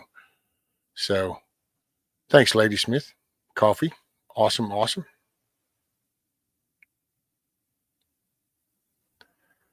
see, did I miss anybody coming in? So if I missed you coming in, good morning, good day, good afternoon, good evening. So we're going to watch this. It's called, oh, damn, I forgot what it was called. What was it called? Oh, well, it'll show it. It's The Fat Electrician. It's about some eggnog, our military. It's very cool. So here we go. It was the night before Christmas, and all the cadets at West Point got hammered, destroyed their barracks, and tried to kill several of their instructors. Today we're talking about one of the greatest military Christmas stories of all time, the West Point Eggnog Riot of 1826. But first, a word from our sponsor. This video is brought to you by the greatest sporting goods store retailer. I'm going to let his advertiser play because I just want to help support the channel that he's got. So he's got codes. Anybody that, you know, he likes this store. So it's never a war crime the first time. I know, I love that phrase. It's never a war crime the first time. Anyway, I let his advertiser play because I like to back the channel. He's a solid dude to me. So that's just location on the planet, Shields. And if you don't live near one, they have an even better online store that's got satisfaction guaranteed and price matching, so make sure to go check them out. And then of course we have one of our newer sponsors, PermaSafe. They are industrial strength disposable gloves. You can put like a gallon of water inside these things, they still won't break. That's quality jiggling right there. If you actually work with your hands, you need some PermaSafe rubber gloves, okay? You're just trying to get 40 hours on your paycheck. You're not trying to go home and give your wife a UTI. Keep your hands clean with PermaSafe disposable gloves. Now, you're gonna feel some pressure. I mean, back to the video. All right, important background info. West Point, the prestigious military academy, was created in 1802, and from 1802 to 1817, it was a complete shit show. It had a terrible reputation for being complete and utter chaos pretty much all of the time. Cadets were allowed to come and go as they pleased, and then when they did show up, they were too preoccupied drinking or dueling one another to actually learn how to become effective military officers. Cue this man, Colonel Sylvanus Thayer. He's going to be hired as superintendent in 1817, and he's going to turn this ship around. He's going to come up with all kinds of radical rules, and because of this, he is regarded as the father of West Point. And when I say radical rules, it was basically just him pointing out obvious shit that we shouldn't be allowed to do anymore, like get drunk all day, kill each other in duels, and you actually have to show up to class. The hardest of these rules to enforce was the no drinking, because there was 3 places to buy alcohol in very close proximity to West Point. They had North Tavern, which was pretty much on West Point. Then you had this little general store type deal ran by a guy by the name of Benny Haven and his wife Lileda. And then right across the Hudson, you had Martin's Tavern. So Thayer, in his war on alcohol, buys the building that North Tavern is in, kicks them out, and turns it into a hospital. Then he instructs Benny Haven and his wife to no longer sell alcohol to any of the cadets. The only tavern left after that is Martin's Tavern, but that's across the Hudson River, so he just leaves a guard on sentry duty at the dock where the boats are 24/7 to keep any cadets from going over to that tavern.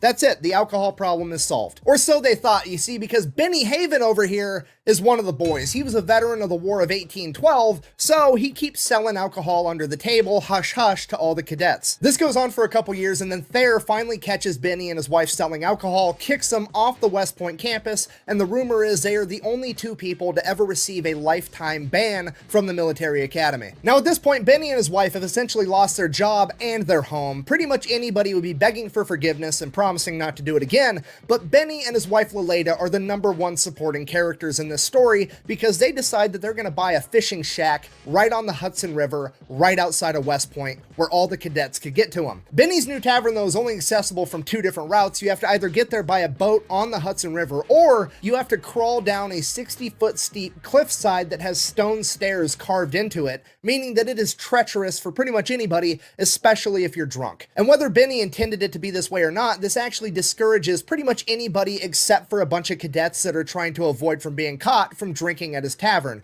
So his tavern is essentially just West Point cadets all the time. The only problem with that is that the West Point cadets don't actually make any money, so Benny decides he's going to give everybody a year-long tab, This is and badass. he's willing to let them pay off their tab in barter, and the only thing he's not willing to accept is West Point military uniforms. He accepts everything else, including their shoes. Okay, if you're not picking up what I'm putting down, I'm trying to tell you that a grizzled veteran from the War of 1812 has opened up a bar right outside of West Point, and all the cadets can go there, get drunk, and pay for it with shit that they've stolen. I mean, strategically transferred to his location. So obviously all the cadets love this guy. He's probably the most influential bartender in American there's some history. Any other big names that'll military come in. name from that era that went through West Point was friends with Benny Haven. What's Ulysses up, S. Grumpy? Grant, Morning. homeboys. Even Edgar Allan Poe is quoted as saying that Benny was the only congenial soul in that godforsaken place. So that's the deal. That's where everybody goes to drink and get their alcohol. It's from Benny Haven's tavern, except for the 2 times a year where the cadets are actually allowed to drink on campus, and that is 4th of July and Christmas. Fast forward, 4th of July, 1826, all the cadets are drinking on campus openly because they're allowed to, because it's 4th of July, and they get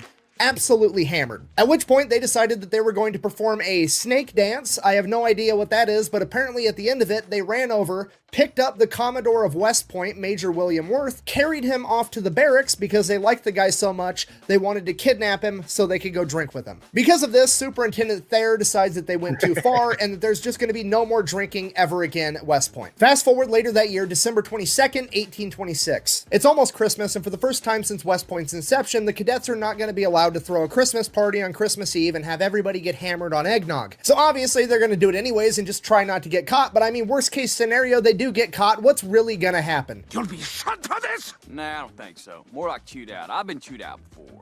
Some of the cadets sneak off and they go across the Hudson River to Martin's Tavern, where they can get a better deal on buying a bunch of alcohol, and their goal is to get at least half a gallon of whiskey for the eggnog. That being said, anything worth doing is worth overdoing, so naturally they end up with 2 gallons of whiskey, and they get caught by the guard on the way back, a private by the name of James Dugan, and they end up bribing him with 35 cents to look the other way. Next day, December 23rd, all the cadets are still stealing food and anything else they could want for this party. While that's going on, the staff have their Christmas party at Thayer's house. It's at this Christmas party that Thayer decides that he's going to be a pretty cool guy. He knows that the cadets are going to drink tomorrow, but he's just going to turn a blind eye. He's not going to increase the amount of guards or the amount of staff on duty. He's just going to look the other way. He's going to have the same old 2 officers on staff making sure everything's okay. He knows they're going to drink. They can drink. Let them think they got away with it. It'll be fine. So that gets decided, and the next order of business is to figure out what they're going to do with the class fuck-up, Jefferson Davis. Yeah, like as in the president of the Confederacy in the future at this point. Apparently he has quite the drinking problem, and he's not very slick about it because he has the distinct honor of being the first student to ever be arrested for going to Benny's Tavern, and he just got back from being hospitalized for 4 months because the second time he got caught at Benny's Tavern, he tried to make a getaway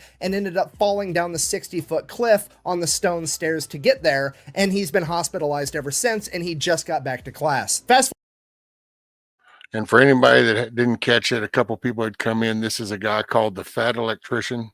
Awesome dude. Recommend anybody subbing to him. He's a cool dude.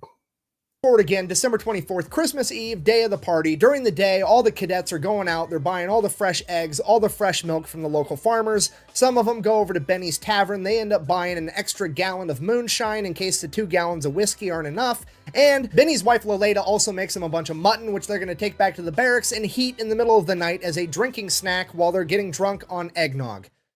Eggnog and mutton, which is disgusting to think about. All right, fast forward a couple hours. Everybody's been released for the day. They're all hanging out at the barracks. It's nighttime. It's time to get this party started. They break out the wooden buckets. They start mixing the eggs and the milk and the booze to make their eggnog. The two officers that are in charge of everybody, Captain Ethan Hitchcock and Lieutenant William Thornton, are going to bed at like 11, midnight. That's when the party's really going to start. And that's pretty much exactly what happens. Hitchcock and Thornton go to bed, and then everybody else just kind of starts drinking quietly in their barracks rooms amongst themselves, hanging out in the hall, having a good time. And naturally, as the night goes on, things get a little bit louder and a little bit louder as everybody gets drunker and drunker. And finally, at 4 a.m., Captain Hitchcock is awoken by a bunch of noise. So Captain Hitchcock gets up out of bed. He's going to go investigate, but he knows exactly what he's going to find. This dude's been in the army his whole life. He knows it's just a bunch of cadets drinking on Christmas Eve. It's not really that big of a deal. All he's going to do is he's going to go find the first group he can, tell them to be quiet. They're going to tell everybody else, and everything's going to be completely fine. So that's exactly what he does. He goes upstairs to the first of many barracks rooms. It has a bunch of cadets drinking inside of it, pokes his head in the door and is like, hey,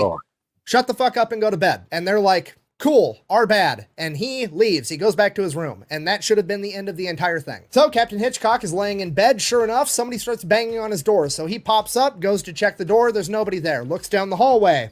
Nobody there. That was weird. Whatever. I'm gonna go back to bed. Lays back down. 5 minutes later, somebody bangs on his door again. Goes over, checks the door. Nobody's there. Looks down the hallway. Nobody's there again. Shuts the door, stomps on the ground like he's going to lay back down in bed, and waits there for like 30 seconds. Somebody bangs on the door again. He opens the door, and all he catches is the ass end of a bunch of cadets yelling, "Tally-ho, Hitch." Okay, now it's on. He was trying to be cool. You guys are being drunk assholes. Now there's going to be consequences. So he goes upstairs. He starts kicking in doors, chewing people out, writing down people's names. He gets to one room. Two of the cadets try to hide underneath a blanket, and another guy tries to take his hat and cover up his face so he can't write his name down. The dude's under the blanket. He's like, take the blanket off. Quit fucking around. Whatever. They take the blanket off. He sees who they are. Okay, cool. Dude with the hat won't take the hat off of his face. He tries to walk past him. He ends up pushing him back into the room, and he's like, no, take the hat off your face so I can see who you are. And the dude doesn't do it. So he's like, take the hat off, or I'm going to take the hat off for you. And then he rips the hat out of the dude's hands, sees who it is, writes down his name, no big deal, goes over to the next room. Now, the logical thing to do here would be to go to bed and deal with your punishment in the morning. However, since they're drunk assholes at this point in time, they decide that since Hitchcock actually touched one of them, that it was an attack on their honor and they needed to retaliate. So they went and got bayonets and knives and pistols, and they were going to hunt Hitchcock down and kill him. Cut back to Hitchcock. He's making his way through the barracks. There's drunk cadets laying down in the hallway. It's a complete shit show. He makes his way into one of the bigger rooms. It has like 20 cadets inside of it, at which point he explains to them that because there's more than 12 of them, this technically constitutes as a riot, and starts reading them the riot act before informing them that they're all under arrest. Then, after placing all of them under arrest, he tells the cadet in charge of this like area or this room that he needs to open up all the foot lockers so he can find all the booze and get rid of it. And that cadet is like, no thanks, and he goes and lays down on the floor and falls asleep. At this point, fucking Jefferson Davis, the future president of the Confederacy, runs in, slams the door behind him, holding the door while looking at it, and is like, guys, hide the grog, Hitchcock's coming. And then he turns around and Hitchcock's right there, and he's like, oh, damn. At this point, Captain Hitchcock looks at Jefferson Davis and is like, take your dumb ass to bed. And he's like, okay. And then he goes to bed, falls asleep. That's the rest of the story for him. Yeah, Captain Hitchcock literally just told the future president of the Confederacy that it's past his bedtime, and he listened. This man is the biggest gangster in the entire story. Captain Hitchcock then turns around to the 20 cadets that he was just chewing out, looks at them, they look at him, he looks at them, he looks at the guy that fell asleep on the floor, not respecting his authority, and he's like, I have no idea what to fucking do right now. So he just turns around and he leaves. He walks away. And while all this is going on, outside the barracks, there's an active duty private that's on sentry duty over the night, and he's got a drum with him to alert everybody in case like there's a fire or somebody attacks, or he just needs everybody to wake up. He has this emergency drum, and a bunch of drunk cadets come up to this poor private and are like, hey, give me your fucking drum set. So they steal this private's drum set and just start playing it. This ends up waking up the other officer, Lieutenant Thornton, who goes to investigate what's going on. Apparently at this point, the eggnog riot, mutiny, rebellion, whatever you want to call it's really kicked off, and the idea is spread that we're going to kill some of the West Point staff because Thornton is immediately stopped by a student that has a fucking sword. To which Lieutenant Thornton is like, what the fuck are you doing? Put the goddamn sword down. And the drunk cadet like grumbles something, throws the sword on the ground, and then falls asleep on the floor. Cut back to Captain Hitchcock, who has an angry mob of students hunting him, and he has no idea. He's come up on another room of cadets that have barricaded themselves into their room, and he's trying to kick the door down. And he finally kicks the door in, and one of the cadets pulls a pistol and fires, and at the last second, one of the other cadets hits the pistol up, and the bullet hits the door frame right next to Hitchcock. And Hitchcock is like, holy shit, okay, things are getting out of hand, it's time to go get help. Cut back to Lieutenant Thornton, who just got done dealing with the cadet with the sword, and then he hears a gunshot, and he's like, what the fuck is happening right now? So he goes to investigate that, and on his way there, one of the cadets hits him in the head with a piece of firewood and knocks him unconscious. So Hitchcock makes his way out of the barracks. He's going to find help. He runs into Private James Overton because he was looking for him, and James Overton is like, hey, your cadets stole my drum set. What the fuck? To which Hitchcock is like, yeah, well, they just tried to kill me, so obviously things are out of control. Why don't you go get the comm? Now, when he said go get the comm, he meant Commodore William Worth. However, the cadets that were off to the side overheard him, and they thought he said the bomb, and they took that as he was referring to the Bombardiers, which, if you don't know, West Point wasn't just a college at this point, it was also an active military base, and on that base was a bunch of bombardiers or artillerymen. And the cadets and the artillerymen absolutely fucking hated each other and had this huge rivalry. And in the cadets' drunken stupor, they took that to mean that the artillerymen were going to show up and start like shelling the barracks, or at least like try to attack them somehow. So they spread the word, and all the drunk cadets start fortifying their barracks for an attack. They're putting all the furniture in front of doors, they're breaking out all the windows, they're loading whatever guns they have, they're getting ready for an actual fight. It is at this point that Captain Hitchcock hears the bugle playing, meaning that it's time for everybody to wake up, or so he thought, because he turns around and realizes that a bunch of drunk cadets had stolen the bugle and were playing it too. He then just kind of stands there for the next couple hours watching all the cadets fortify the building for an attack that's never coming as they break out windows, ruin a bunch of furniture, and then eventually they all get quiet and pass out drunk, waiting for this attack to come that never actually comes. So then the real bugle does actually kick off, and all the other people start showing up. There's a couple of barracks that weren't actually involved. All those cadets start showing up, the rest of the staff, Superintendent Thayer, and everybody is like, what the fuck happened? There's broken glass everywhere. There's mutton vomit all over the place. There's drunk privates out in the field with a drum set. Like, what is happening? So then Captain Hitchcock goes over, talks to Thayer, explains everything that happened, and he's like, what do you want me to do? And Thayer, the dude that knows everything, like total hard ass, he's like totally in charge. Even he's like, I have no idea. So they just kind of go about their day like nothing happened. And then slowly over time, they kind of figure out, okay, well, we have to do something. So they launch a little internal investigation. They figure out that there's like 90 cadets involved in this riot. And 90 is like roughly a third of all of West Point. So obviously they're not going to be able to kick out everybody. So they decide they're just going to take like the top 20 worst offenders and they're going to expel them. And like all but 2 of them were invited back the next year. So basically it was just a for show punishment. Some of the more notable names of people that were expelled include Hugh Mercer, who ended up being a general for the Confederacy in the Civil War. Then you had Samuel Roberts, who ended up being the Secretary of State for the Republic of Texas. You've got Benjamin Humphreys, who was expelled, who ended up being also a Confederate general and the governor of Mississippi. Jefferson Davis famously didn't get a punishment at all. And then you had John Campbell, who they tried to expel, but he argued his way out of it, and he went on to sit as a Supreme Court justice later in life. Which, I mean, you have to admit, between a bunch of future Confederate leaders getting in trouble for a grog mutiny and a future Supreme Court justice arguing his way out of his punishment, it's some of the best examples of foreshadowing I've ever seen in my entire life. In conclusion, the moral of the story is that if you're gonna do the wrong thing, do it with a lot of your buddies, because they can't get all of you in trouble at the same time, because teamwork makes the dream work, even if the dream is to be an asshole on Christmas Eve. Thank you for watching. Best way to support the channel is go buy some merch over at thefatelectrician.com. Happy Christmas, Merry, whatever the fuck you celebrate. Quack bang, out. I'm gonna go drink some eggnog. And cool. Laleda even makes them a bunch. I keep wanting to say fucking hummus. It's not hummus. It's, what the fuck is it called? Damn it! Mutton. Fucking mutton. Why am I getting mutton and hummus in my fucking head? Oh, that dude's so cool. The Fat Electrician. Dude is cool. Yep. Anybody not sub to him, I would definitely sub.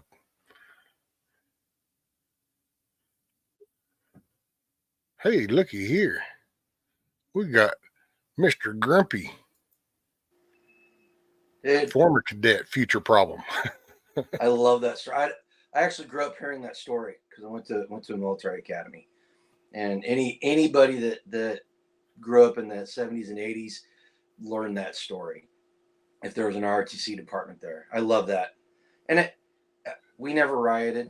I'm not going to say I wasn't drunk on campus, but we never rioted to that point. But yeah, the shenanigans were fun. It did a lot of my the best one I ever did was me and another guy.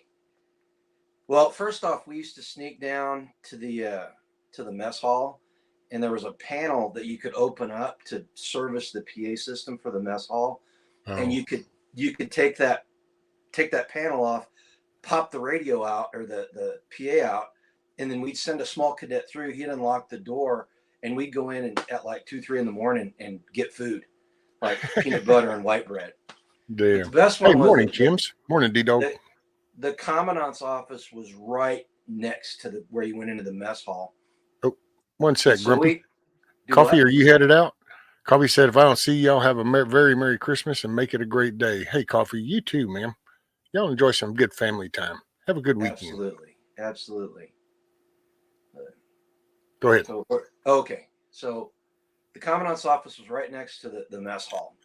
So we had one of our guys go up to outside the commandant's office and start making a bunch of noise outside. And the commandant, it was springtime, so it was hot. He didn't have his jacket on, his blouse on. He just had his shirt. So he went outside to see what was going on.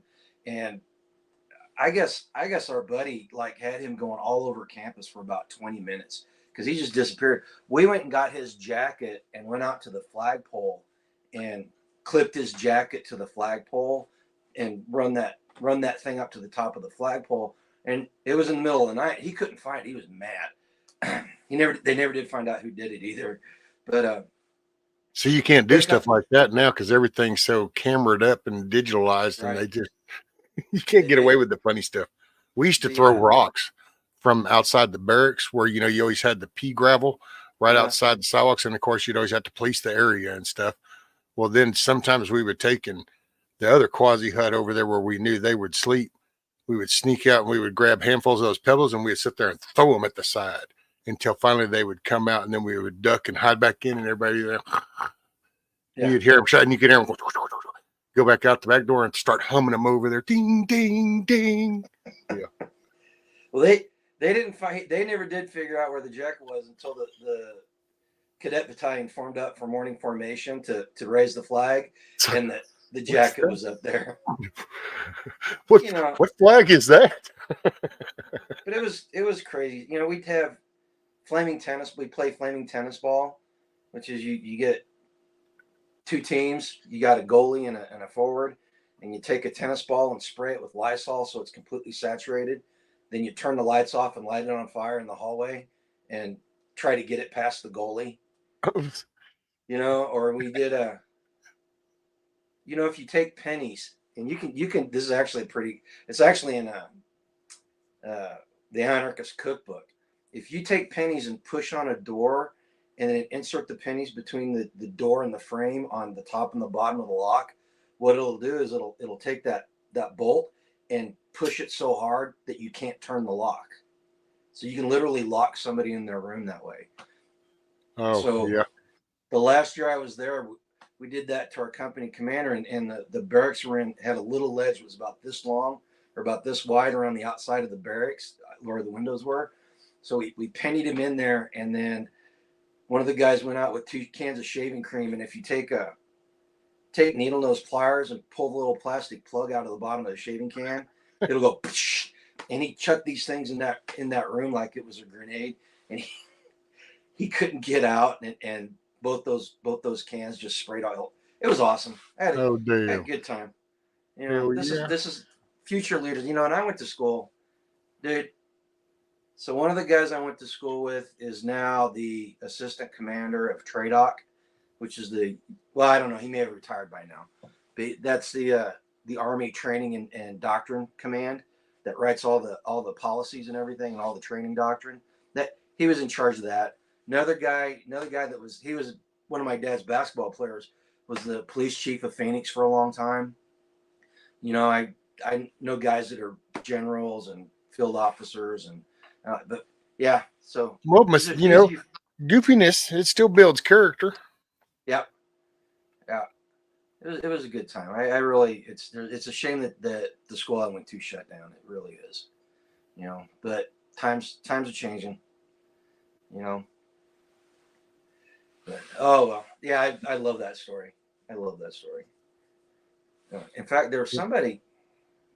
One of the viewers on our channel, one of the subscribers on our channel, actually grew up right across the river from that school and was in high school at the same time I was, and we actually connected like on our channel and figured out that we knew some of the same people, Oh which hell.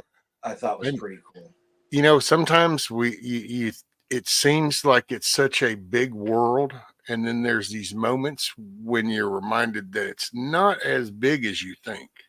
Mm-hmm. And it's those little moments when it's like, oh wow, really? And it's like, yeah, you kind of, it's like, oh man, I'll never. And it's like, next thing you know, you meet somebody, especially nowadays. Can you imagine us being little kids and thinking, meeting somebody from Zimbabwe or some shit? That was National Geographic stuff, man. We don't ever meet nobody like from those countries. And now that's like daily travel. You're liable to go to Walmart and that's your checker. So, Man, I was 12, 13 maybe, and we were down visiting my parents in Phoenix, and they lived in this retirement community. And this guy walks in. I was in the band. I was a band geek. Yes, I was also a football, but anyway.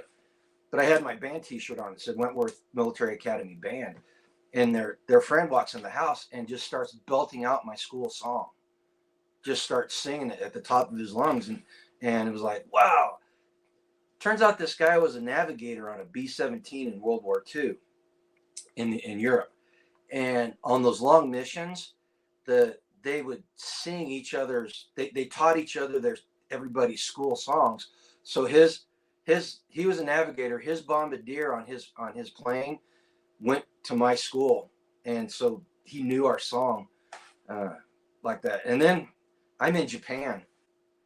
I'd been in Japan for 8-9 months. I'm out in Kitamai, and all of a sudden I hear somebody yelling my name, and I like turn around, and if you're in Japan and you're over like 5'8", 5'7", 5'8", you can like see across the top of the entire crowd because everybody's so short there. And I see this black head of hair coming jogging up the sidewalk to me. I'm like, who the hell is it? It was a guy that I went to school with, sophomore in high school. I was 23, 24 at this time. So this kid had gone to Wentworth for a year, and we just bumped into each other in Okinawa, Japan, just randomly. Hell yeah. And then I went to 12th Marines, which is an artillery unit there on Camp Foster, and one of the admin kids was a couple years behind me in school. Went to my school. So yeah, it's a small community, man. That military academy community is extremely small and extremely tight knit. Well, and that's a like-minded kind of thing. So then that's going to kind of bring in it becomes a selective kind of group. Mm. I think that's just about anything large like that. You kind of get that little bond or little things. I think that's why people even used to run into people from their high school back in the day, and it'd be, years later, and it's like, what? Because we all shit. I enjoy thinking about it. I'm so glad it's not the high point of my life. I'm so glad that I did not peak in high school, and I don't go all Al Bundy and say that it was the best time of my life, like some people I know. Yeah. So, oh man. So what else is going on this morning? I caught it right whenever you started the fat electrician thing. I've been up doing chores and around the house and getting cleaned up and getting ready to start the day. I just been playing some music. It's Friday and thought I'd get the day started for a couple hours and got the flag hung yesterday. I gotta go find my flagpole now. It's someplace. I saw it about 3 months ago. It's in the outbuilding, so I know it's in there, and I know the general area. So I need to go look for that today and get a pad poured and get that thing installed finally.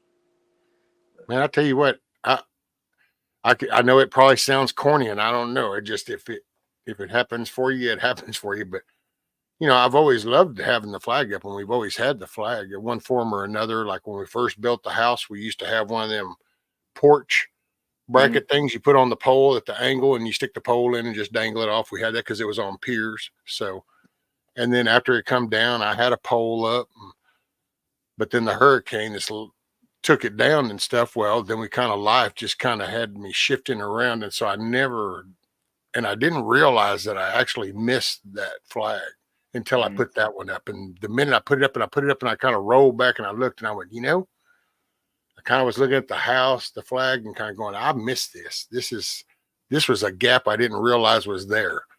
It does something for me now. Rather, it means that, wherever it hits anybody else, that's it. But for me, it was just kind of, there was something representative of seeing that all of a sudden again, just kind of was like, yeah, it's that little kick in the ass. Well,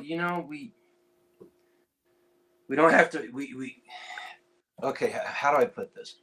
So the flag's nothing more than a piece of cloth, right? The physical flag is nothing more than a piece of cloth, and it doesn't hold any intrinsic value beyond the cost of the material.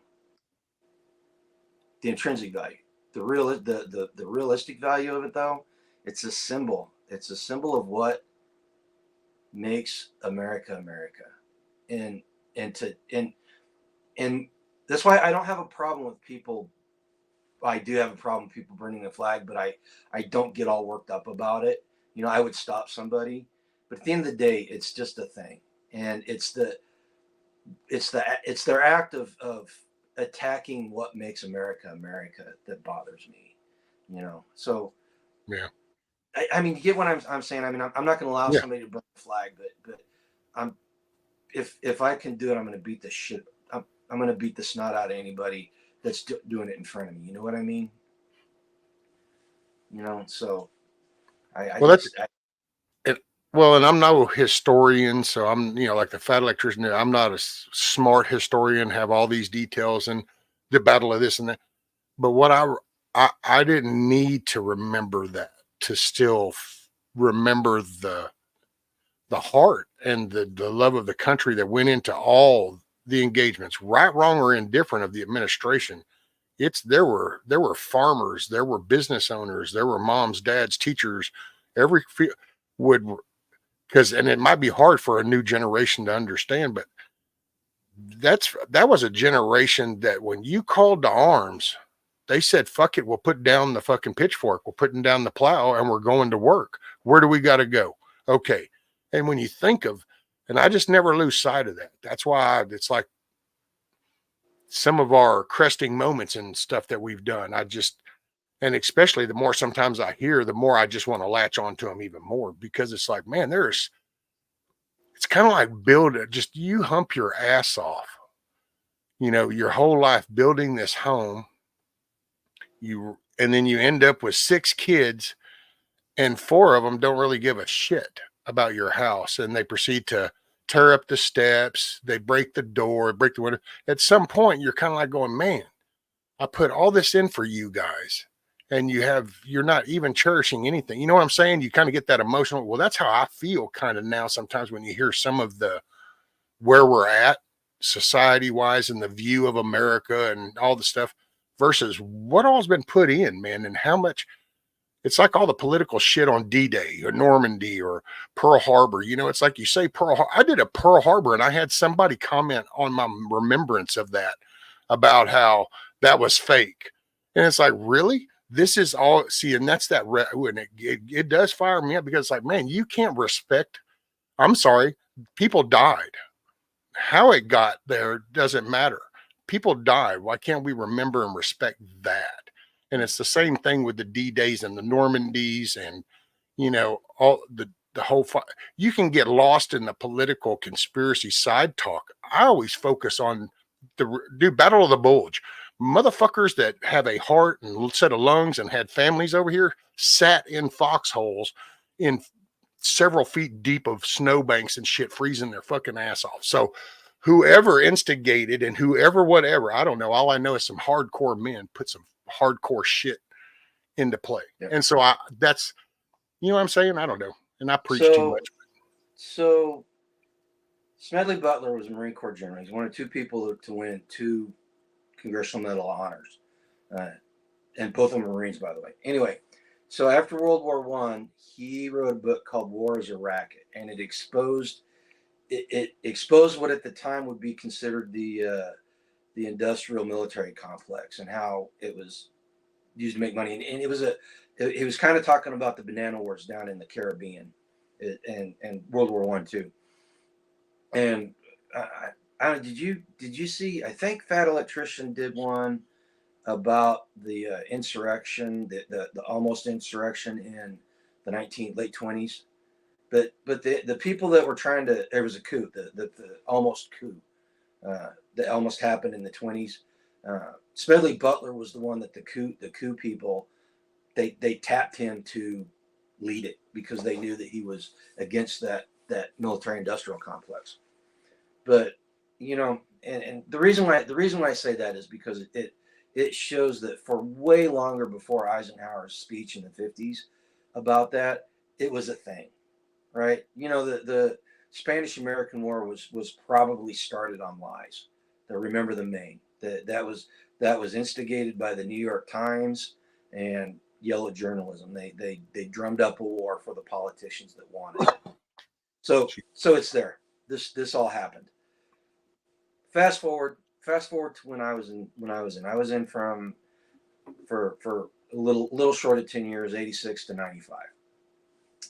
And I went to military school through the 80s, so I was since 1979 I'd been around military stuff, and I was indoctrinated, right? I was literally through my high school years I was trained to be a military person, so that's where that is. But the thing is, coming out of Vietnam, the military was very demoralized, and people saw the problem with the military industrial complex and politicians starting wars that didn't really need to be started, or running wars, I should say. That I think the Vietnam War needed to happen.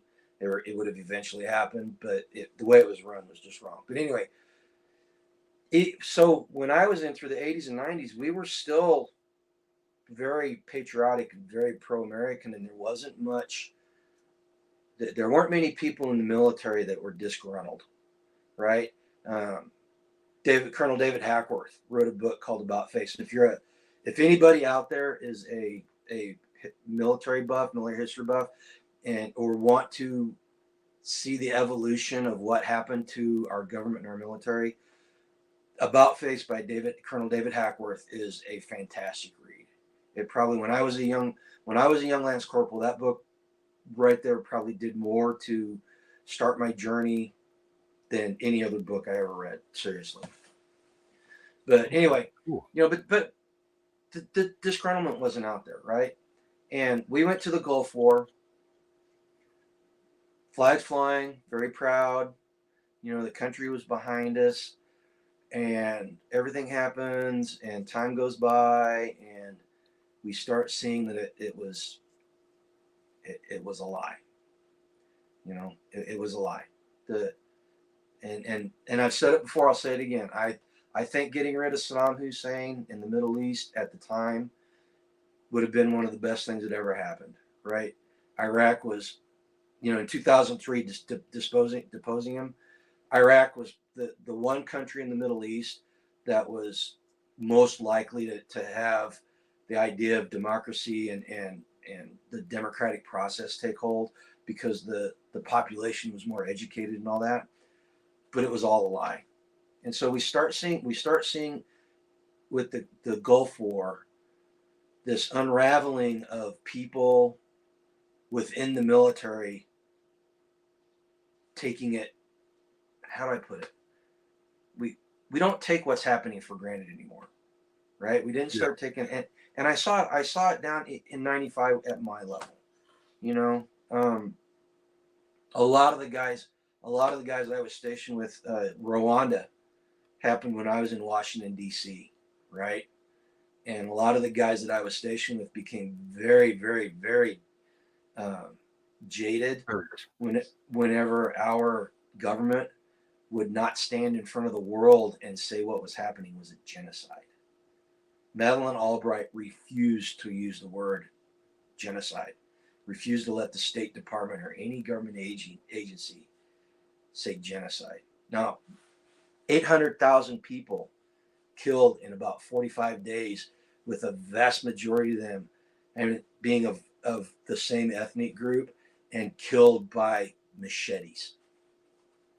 If you know, and our government would not recognize that, you know.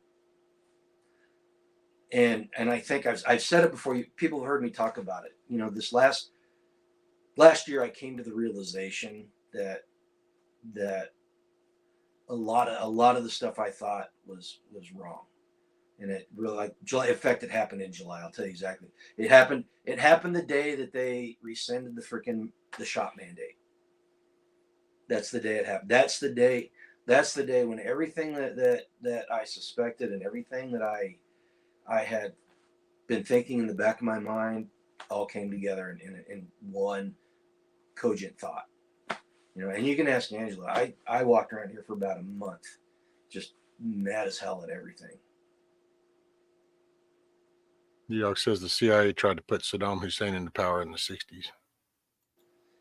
Well, they tried to put his party in power. The Ba'athist Revolution, it was, yeah, he was just a low level functionary in the 60s. But yes, Devil Dog is absolutely correct. And you know, the CIA had a part in the fall of Iran. The CIA, you know, and this is one of those cases where I know some people that work for the CIA. I know guys that were operators for the CIA. I know people that worked administratively for the CIA. They're good people, and I've known some FBI agents that were good patriotic Americans. But at some point, you have to say to yourself, am I doing the right thing here? Am I supporting this thing? You know, that's one of the reasons. That's one of the reasons why making the choice to leave my job at the DoD was so easy to come out here, even though it's been as hard as it is and all. Because I was waking up in the morning thinking to myself, "You're working for the beast. You work for the beast." You know, and it's kind of funny. I was thinking about it yesterday. I work for a government. I work for a government. I actually work for a foreign government from the United States of America. I actually work for a foreign government. I get paid by a casino. The proceeds off of a casino is how I get paid, man. That's a majority of how I get paid. You know, they've got an LLC that makes money too, but yeah. So I was like, you know, I work for a beast, but it's not the beast. Right. In fact, the beast, when the time comes, will eat the beast I work for in a heartbeat. It'll tear it apart in a heartbeat if it wants to. It has before.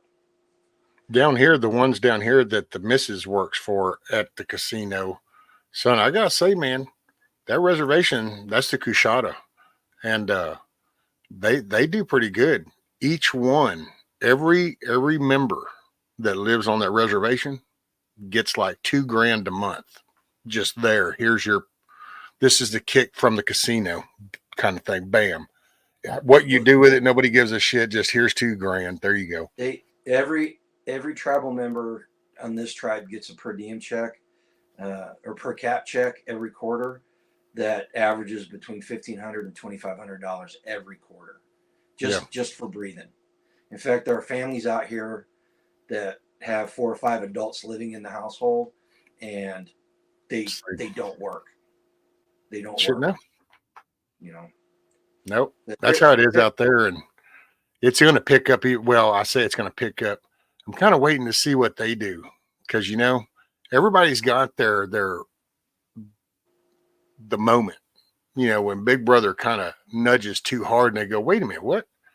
And I'm waiting because you know, like at the first of the COVID stuff, they were hardcore, right side, step by step with the Democrat. You know, up until lately, hell, she even had to wear a mask, dude, behind the glass cubicle for the cash drawer where everybody else didn't have to. But because they just now finally went, okay, fine, no.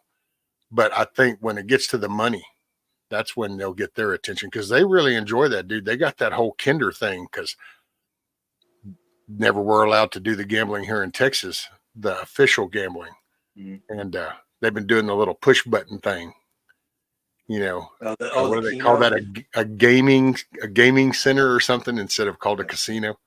Well, see, now they've finally passed it because Texas finally go, man, there's like millions of dollars that go right across the state line into Louisiana. This is kind of stupid at one point because where the Cushata is, you're only like an hour or so away from the state line. And then you go right over into Kinder where they built that big, massive one. They're fixing to do one here now. Unless the economy is what will get their attention. See, John Q. Public out here, it'll be the soccer mom not going to the soccer game. It'll be the everyday working dad not being able to just crack the beer and watch the football game. And there'll be that interruption that'll wake them up. But I think for like them, I know these Indians, it'll be when the economy, as that economy starting to go down, all of a sudden it'll be like, hey man, that's our money. Dude, I'm gonna tell you what. I'm gonna tell you what, man. The casinos out here never shut down. Mm-hmm. Now the restaurants and stuff were shut down, but these people, and they didn't get as big of per cap checks, but they got per cap checks all through the lockdowns. So the economy, I don't think it's going to affect them as much as you think it will, because the vices, whenever things get hard, people are going to want their vices. That's why I tell preppers, man, you want to stock up on stuff for barter after everything falls apart. Here's what you get. You get alcohol and makeup, women's makeup. And you get that, it lasts for almost ever if it's as long as it's sealed. But those are the two things that you stock up if you want barter. And you want to be able to trade for stuff, because A, people are going to want to drink their problems away, and B, twofold. Women are going to want to put makeup on so they feel pretty and normal, or they're going to want to put makeup on so they can make some money. Yeah. So there. Well, no, that's why I think with the Indians, that's why I say when the actual financial hit, starts to really hit their dollar value, and then all of a sudden, when their scales start to tip, and it's like, oh yeah, the lights being on, and the cost of your food service, when that starts to kind of kick it up, then it's like, yeah, because you're not going to pick up your audience. You're going to maintain your fan base that has that gambling problem, but you're not going to be like, it's not like people are fixing to be having more money, and it's just that this is a thing. So you're going to be dealing with this as your shit's going to, and that's why I think as soon as that scale gets high enough, then that'll get there. Because dude, like the Kinder one, man, that's got the whole little RV park shit. It's kind of like the little mini Vegas kind of thing over there, and that's what they're building over here. Now that they can, the one that she works at that they have is actually right on the reservation, and it's actually not far from where they do the big, what do they call that shit? I'm talking about the big TP dance, and what they call that for the year? Powwows, yeah. Powwows. And those are cool. That's pretty badass. And I would recommend anybody that's down around southern part, if you want to see, because it is one of the largest ones, you can look them up. It's called the Alabama Cushata tribe. And son, that's apparently like world renowned type powwow shit. We got our powwow this summer wasn't very big. The guy that won the number one dancer won like $15,000. Hell yeah. For a weekend's worth of activity, ain't too terribly shabby. Oh, and I will say on the COVID thing too with her, you were talking about, with the money. That's one thing I will say with her. When that shit hit, and it's like, well, we're going to shut down. But as far as paycheck, it never changed. I take that back. It took a little bit of a hit because the way that they do them is they get their wage, but then like all the people that play, as they win and cash out tickets and stuff, they can tip things. And if they want a tip, then they put the tip in. Well, it goes into the general tip. And then at the end of that particular shift of those people, they take and split that up, and then they put that over. And so they weren't getting the tips because it was closed. But other than that, man, her benefits, her insurance, paycheck, all that's just stayed like nothing was even going on. And hell, dude, when she first started for him, just to tell you a funny story real quick, when she first started on the third day, she was going to work. she was sitting behind a car, and this supervisor that worked out there was come flying up. Well, he hit her in the ass, shoved her over, and then this AT&T van clipped her. So she was literally off work for like 6 months, 8 months for the wreck. And they paid her. They just Really? never missed a lick. They didn't. Matter of fact, her, according to her seniority, she was hired that very first day. She never missed a lick on her Really? time. So they're good that way, you know. Yeah, one of the guys I work with deals cards over at the casino on the weekends. He said he made $500 last weekend just in tips. You know, I was I like, will damn. say, a long time ago when I had the computer shop, they were going to have a wrestling match out there, and they came and asked me if I could come and get internet over into this building they were going to do the wrestling event in, and could I stream it for them? And dude, this was like back. This was not the norm, and I'm like, sure.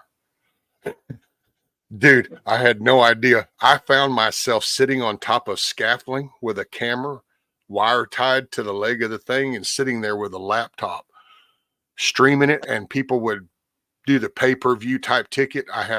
And I still I don't know how it all was working. It wasn't a big ass event, thank God, but I was sitting there and I'm going, holy crap. Yeah, I probably, this was over my head. Dude, wasn't IT fun back in the day? It was like the Man, Wild West. We made our own rules, and we just kind of made stuff up as we went along. I know, You know? really. It's kind of ironic. Plug and play actually started to cut off so much more shit. It might have been easier for the home user to just plug this in and go, oh, there. But, you know, there was something to be said about talking to the computer into DOS and going, no, this is the mouse and this is what I want you to do. You can make anything a mouse then. I had a gunnery sergeant when I was in Okinawa, man. We'd come back. Me and my buddy were like the road crew that would go fix stuff all over the island. And we'd come back and we'd start trying to tell him about our day. And he'd just look at us and go, I don't want to know. I don't want to know what you did to make it work. Does it work? Yes, Gunny. Okay, I don't give it care. I mean, he got a phone call from the sergeant major of one of the helicopter squadrons, because we went over to their hangar, and it was a 2-story hangar, and they wanted internet connection on the second floor on this side. Well, there was no jacks over here, and they're great big concrete buildings. We couldn't drill holes in them because technically all the buildings were owned by Japan. And we told him this. We told this guy this, and he did not care. He wanted it done. So we're like, okay. So we figured it out. So my buddy crawled out a 2nd-story window, shimmied up a drain pipe onto the roof. I threw a cable up to him.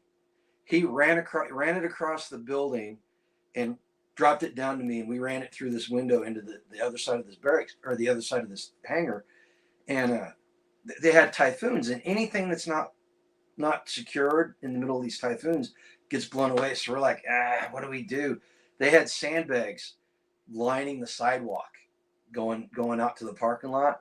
So I went down and I grabbed I grabbed like 4 sandbags off the display, and like handed them up to the guy on the roof, and he put the thing down, and the sergeant major couldn't prove that we did it because he didn't know where they were, but he knew that we were there, and all of a sudden his sandbags disappeared. So he called our gunny bitching at him about us.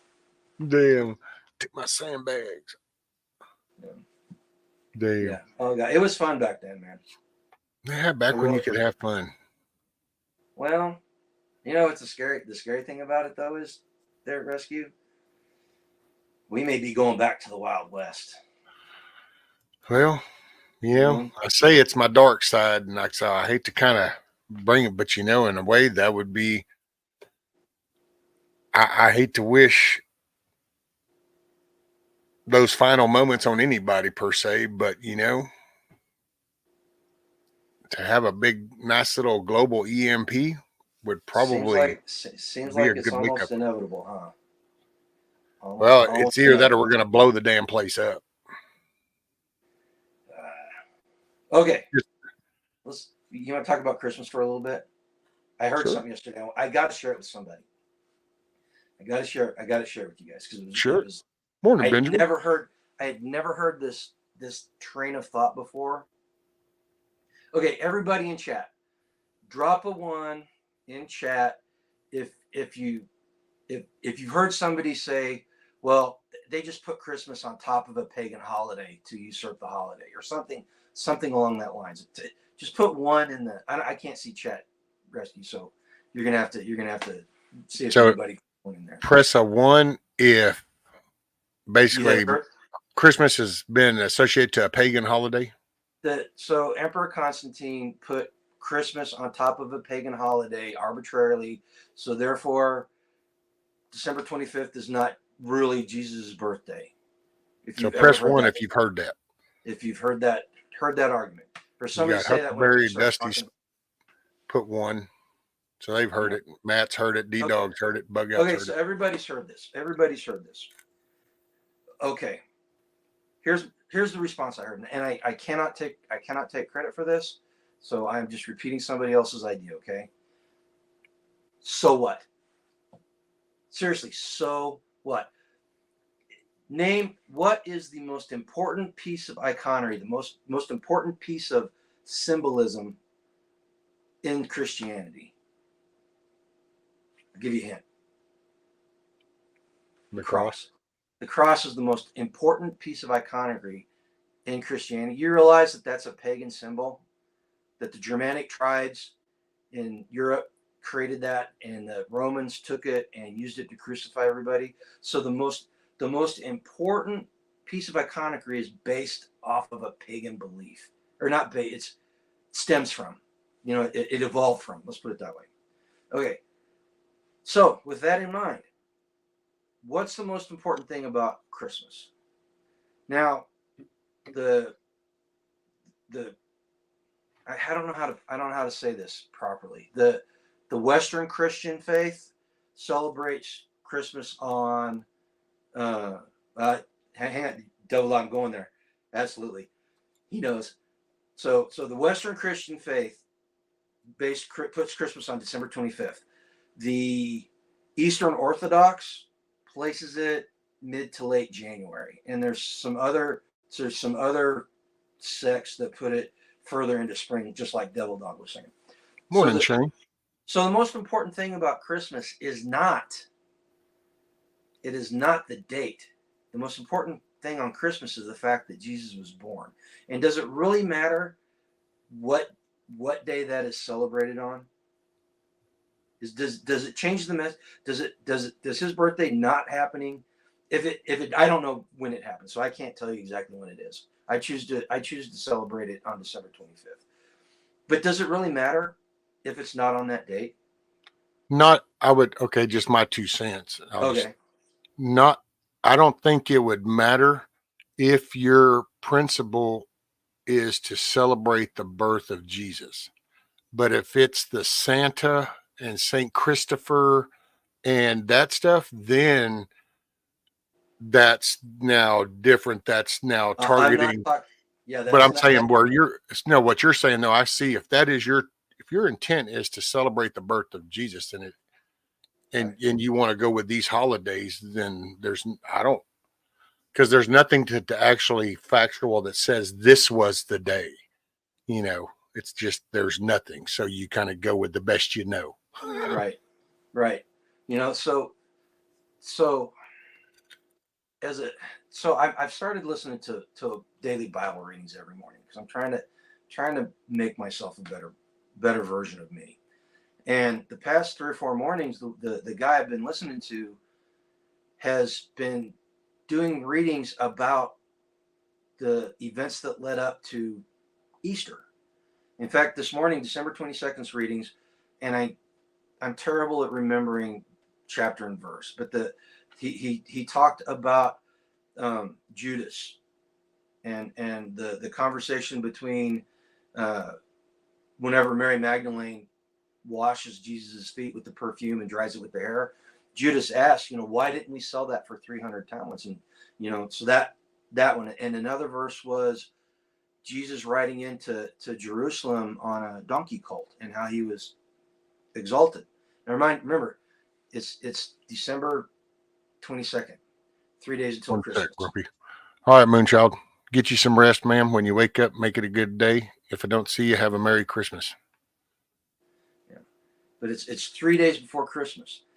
Now, and I didn't realize this until I was listening to it this morning. I actually do yoga when I'm listening to this because body and soul, all that stuff. Anyway, and then the other one was about the servants of the Antichrist, the Antichrist, the beast creates the second beast that rules the world, gets fatally wounded, survives it, and then the beast creates a second beast that forces everybody in the world to worship the first beast and all this.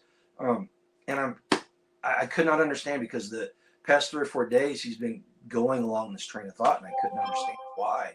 And it finally dawned on me this morning. 3 days before Jesus' crucifixion, he rode into Jerusalem, and Judas Iscariot was contemplating, taking the 30 pieces of silver, and then the beast is rising up to fight against, and so I'm like, this is all completely mind blowing. And I'm sorry, You're good. if anybody in chat is not a Christian and you don't believe the same things I believe in, that's fine. I'm not here to. I should be evangelizing you, but I'm not here to evangelize you. These are just cool stories and cool things that have been coming at me recently, and like the argument about Christmas, and all this stuff. So I just wanted to share it with somebody because I thought it was really cool. Oh, I think it's great. I mean, it's there's nothing wrong with that. And I don't think anybody here was offended or bothered by it. Some people get mad when you start talking about this stuff, man. Well, and that's that, and you're right. If that really is something that bothers, then I get it. This might not be the place for them. That doesn't need to stop you, because I'm okay with it. And I hate for this to sound as blunt as it's going to, but we're just 2 + 2 = 4. But it's kind of like rescue streams. So if rescue's okay with it, then the ones that want to hang out and chat and hear it, cool. And if you don't, it's kind of like a cable channel. There's a million other channels. Click, click, click, click. Yep. Okay, so there it is. There's the reason for the season. This is why we don't concern ourselves when people make arguments about the church putting religious holiday or church holidays on top of pagan holidays. That's why we don't concern ourselves with it, because it's not the date is unimportant. It's what happens. It's what you're celebrating. I get that. I can see that. Kind of, yeah. For me, it's hard to have some of the conversations and I don't know the proper terms, because I've changed so much. Because there was a time I studied and I read it. There was the typical stereotypical type. I was locked up and I've read it because you're just confined. And so now you read it. So yes, I've done that. But then I got out and I got really into the church at the time. My first marriage lasted a little over a year. When I got out, because I got into the church, it was a small church. Matter of fact, started meeting in an insurance office, and then grew to renting a building, then to renting another building, to then buying some property with a building type thing. So was kind of with that church for a while, studied in, got the study Bible, was reading about the letters and what was going on at that time. And I really dove in, and it was good. And I'm not knocking this. So anything I say, I'm not like say that's bad. And I used to be there. And then I kind of went into a dark spot, and I got a divorce, kind of started to relapse into some shit and bad behavior, kind of did a dip, kind of came back out. And then it was a little different. And then I kind of just was neutral in a way. It's not that I didn't believe in God. I've always believed in God, but I just didn't. And I hate to say it in a way, but it's like I just didn't acknowledge it in a way. It's like I just did my day-to-day thing without really acknowledging one way or the other. And then, to be honest, when my son was born, kind of really put things in a different perspective. And then I started rethinking things. And then over the last 30 years, I've just kind of I've been dead. I've been dropped off of buildings. I've been shocked. I've been ran over. So things have happened. And I just have it. And It's and there, almost like a relationship with my father is the way I view it. And so I don't do the there are biblical. people out there, Rescue. There are people out there that will say everything that you've been through were just random occurrences, and the fact that you're alive is just a random occurrence. Oh no, man, he keeps me here. And that's what I've come to realize. I'm here by the grace of God. That's matter of fact, after I died, I got ran over and I was dead. The paramedic dude goes, "Man, you were gone when we put you on life flight." And I remember the day I even met him because we pulled up after I'd gotten out of the hospital months later, and I stopped to get gas. And since it's a small town, you kind of limited. So I'm standing there and I'm pumping the gas, and this dude kept doing this shit around the gas pump. And finally, about the fifth or sixth time when he did that, I said, "Can I help you with something?" He said, "Well, you look familiar." I said, "Well, I kind of been around here for a minute or two." And he said, "Well, no." And he started to turn and point down that road where that happened. And I said, "Oh, you talking about the wreck?" "Yeah, that was me." He goes, "Dude, I was paramedic, put you on life flight. You were gone." I went, "Damn, when are you going to figure it out? It ain't up to you." I mean, that was my exact words to him. And that's why I have a different kind of take nowadays. I get where people go with scripture and the quoting, and it's definitely important. And there's definitely some very hard spiritual deep messages in that. And I'm there and I get that 100%. I'm not trying to for me though, and I don't mean this disrespectful to nobody. Oh my God, YouTube likes to just, I don't need that anymore per se. And I'm not saying I do read. I've just, and I've come to terms. That's my father. That was my creator. I'm here at his blessing and his desire. And I don't want this to sound ugly, but I don't need to remind myself of that every day, because every day I wake up, I'm reminded of it, because that's just where my life has put me. So I'm not knocking anybody that do what you need to do to build your relationship. It's almost like the relationship you have with your kids. I can tell you about a father relationship with my children. That doesn't mean it's going to work for you. Your life and environment and your interactions and relationship are different. Same thing with the relationship of the father. We can do this Reddit rhetorical type stuff, and there's that. But man, when you really kind of get that inside you, it's like it's like dating a dang girl and knowing her damn dad is in the back seat. You're going to talk different. So when you accept him into you, really, and it makes you second think things, and it makes you be more honest, be more truthful, be more to character, because now you're starting to, for Meal, I feel like he knows I can spit whatever like cool little talk out, but he's going to know what was in my heart. He's going to know what I really felt. So like if I didn't like you, Grumpy, and I'm like really going, see, I can go and you come on going, "Hey, Grumpy, what's up?" But he already knows the shit. So all the shit I'm doing here, this is just worldly little shit. He knows exactly when I sat down and it was, Grumpy says, "Hey, can I come up?" He knows that first thought I had. You might not have ever seen a blink of an eye. You might just say, "Well, damn, Risky was smiling and laughing." Yeah, but see, he read the inside. Yeah. And I don't know, somehow that just connected to me.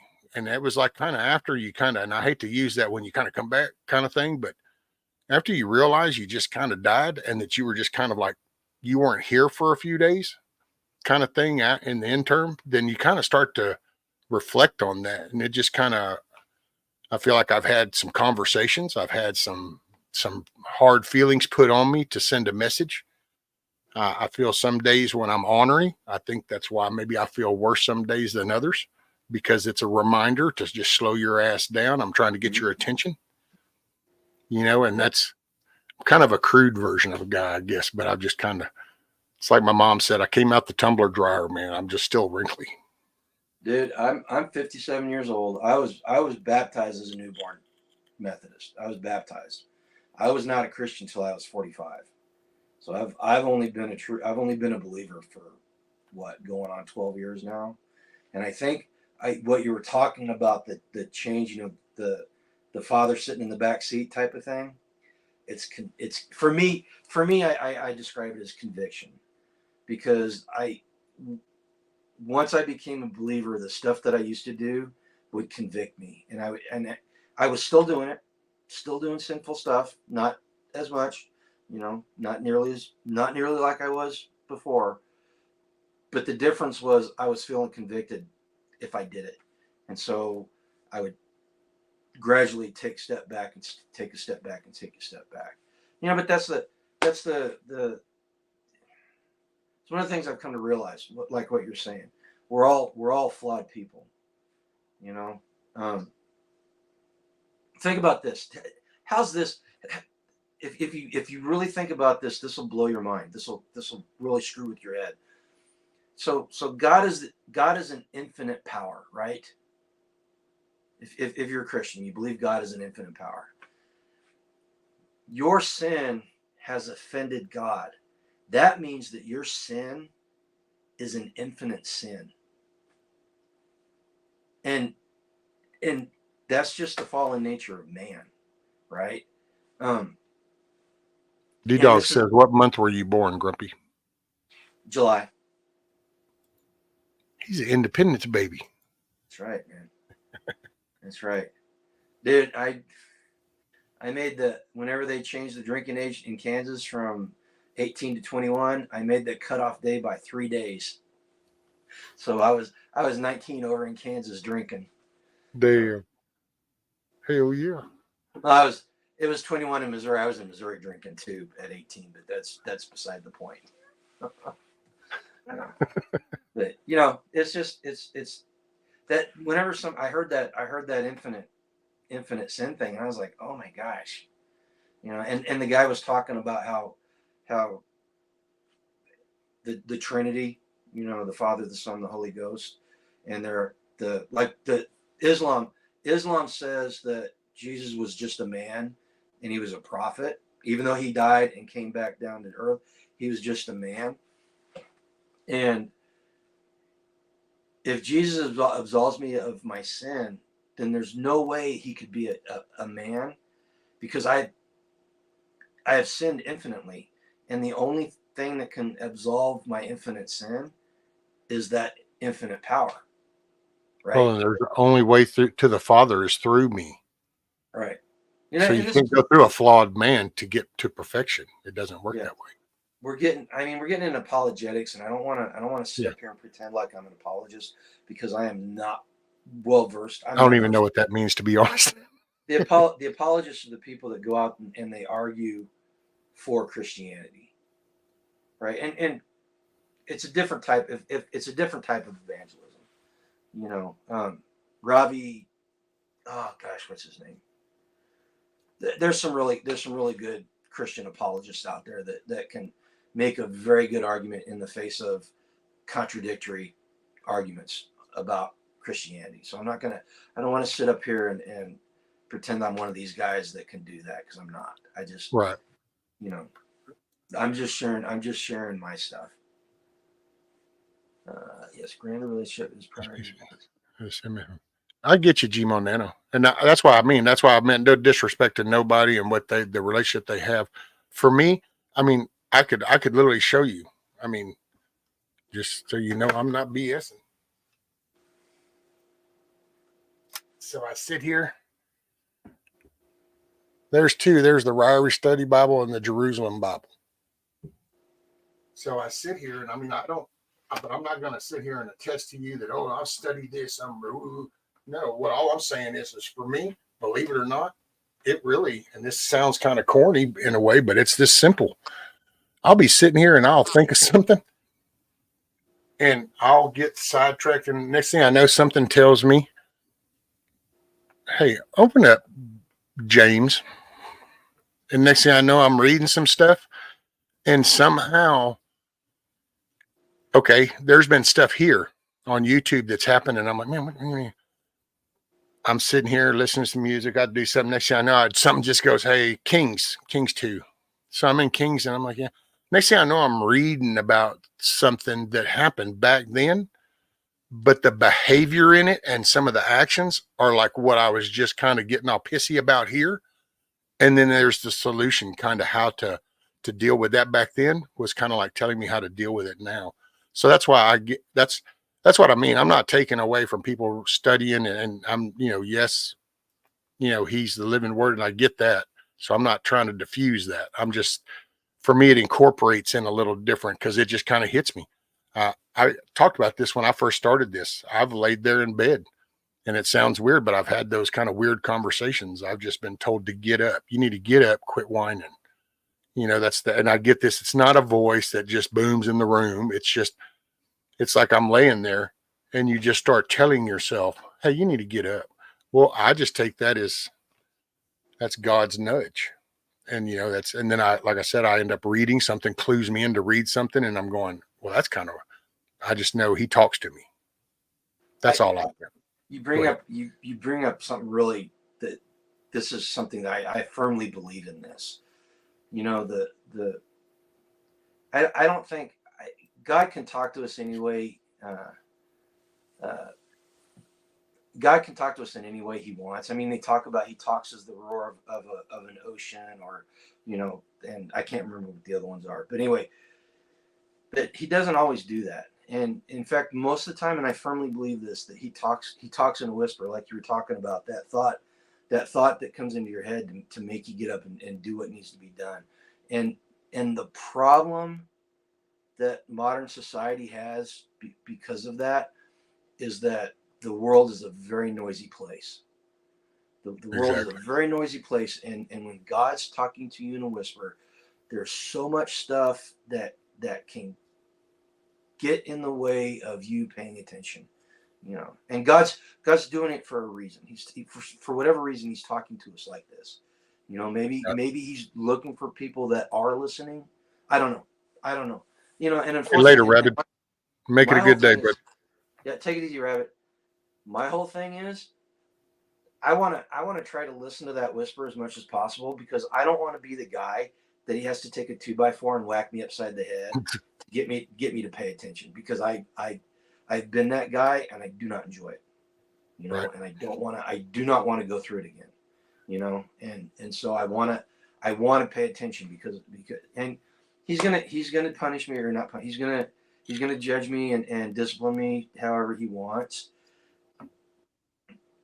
But the chances of me failing if I'm trying to please him by listening to that whisper is the chances of me being disciplined go down dramatically, And unfortunately, I think it's going to take a 2x4 up against the side of the world for a lot of people to understand. And even then, the Bible tells us people won't understand. So yep. I realized something about 3 days ago. I have no idea where my Bibles are. I've got like 3 really nice Bibles. It's the study Bible, anyway. And it dawned on me that, the last couple of years have been really hard, and I have not cracked open a Bible. I've been going I use Blue Letter Bible, which is it's a great study resource for the Bible. It's online. BlueLetterBible.com, but it's not the same. It's just not the same. And I got it. Angela said she thinks she knows where that box of the books, because I'm missing one book from my bookcase, but so I'm gonna try to get it out and find it and see. There you go.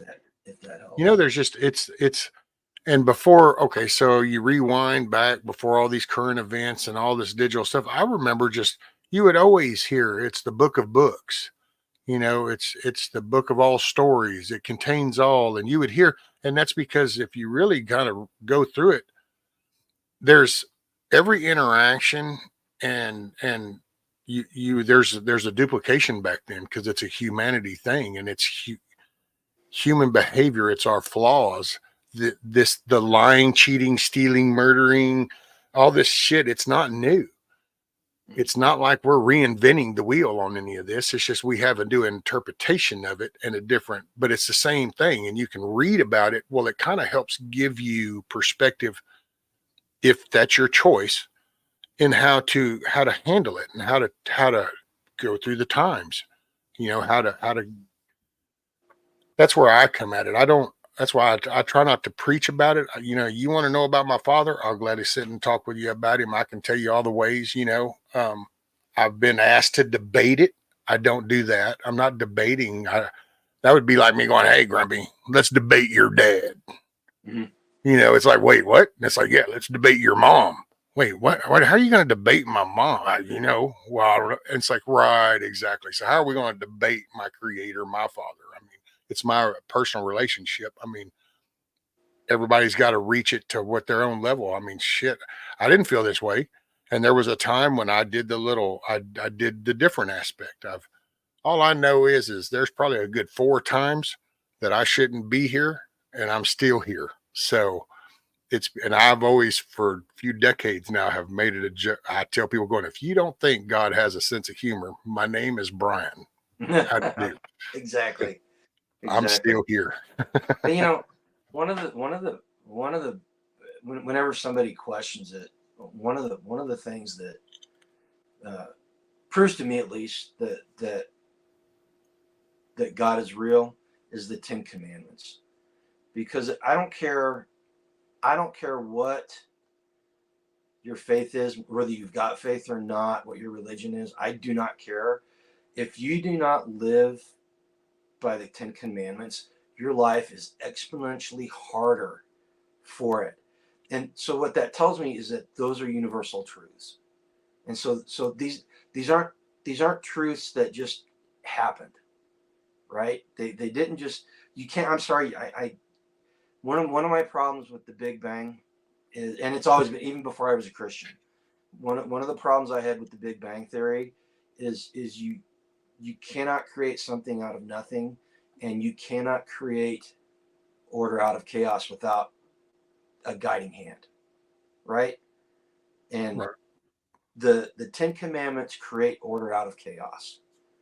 And so how did they come about? It most definitely wasn't some guy writing on papyrus or writing on a lambskin with sea urchin ink or whatever they used to use for ink. It definitely wasn't him that came up with it. It happened somehow. Right. And apparently something extreme and dramatic enough that whether you believe the description of the way that went down or not, apparently something traumatic happened when it got created. So, well, there's the stuff that we know. These are the facts that we know. When I'm asked to debate Christianity, I hand them a Jefferson Bible. Get back to me if you have questions. I don't even know what a Jefferson Bible is.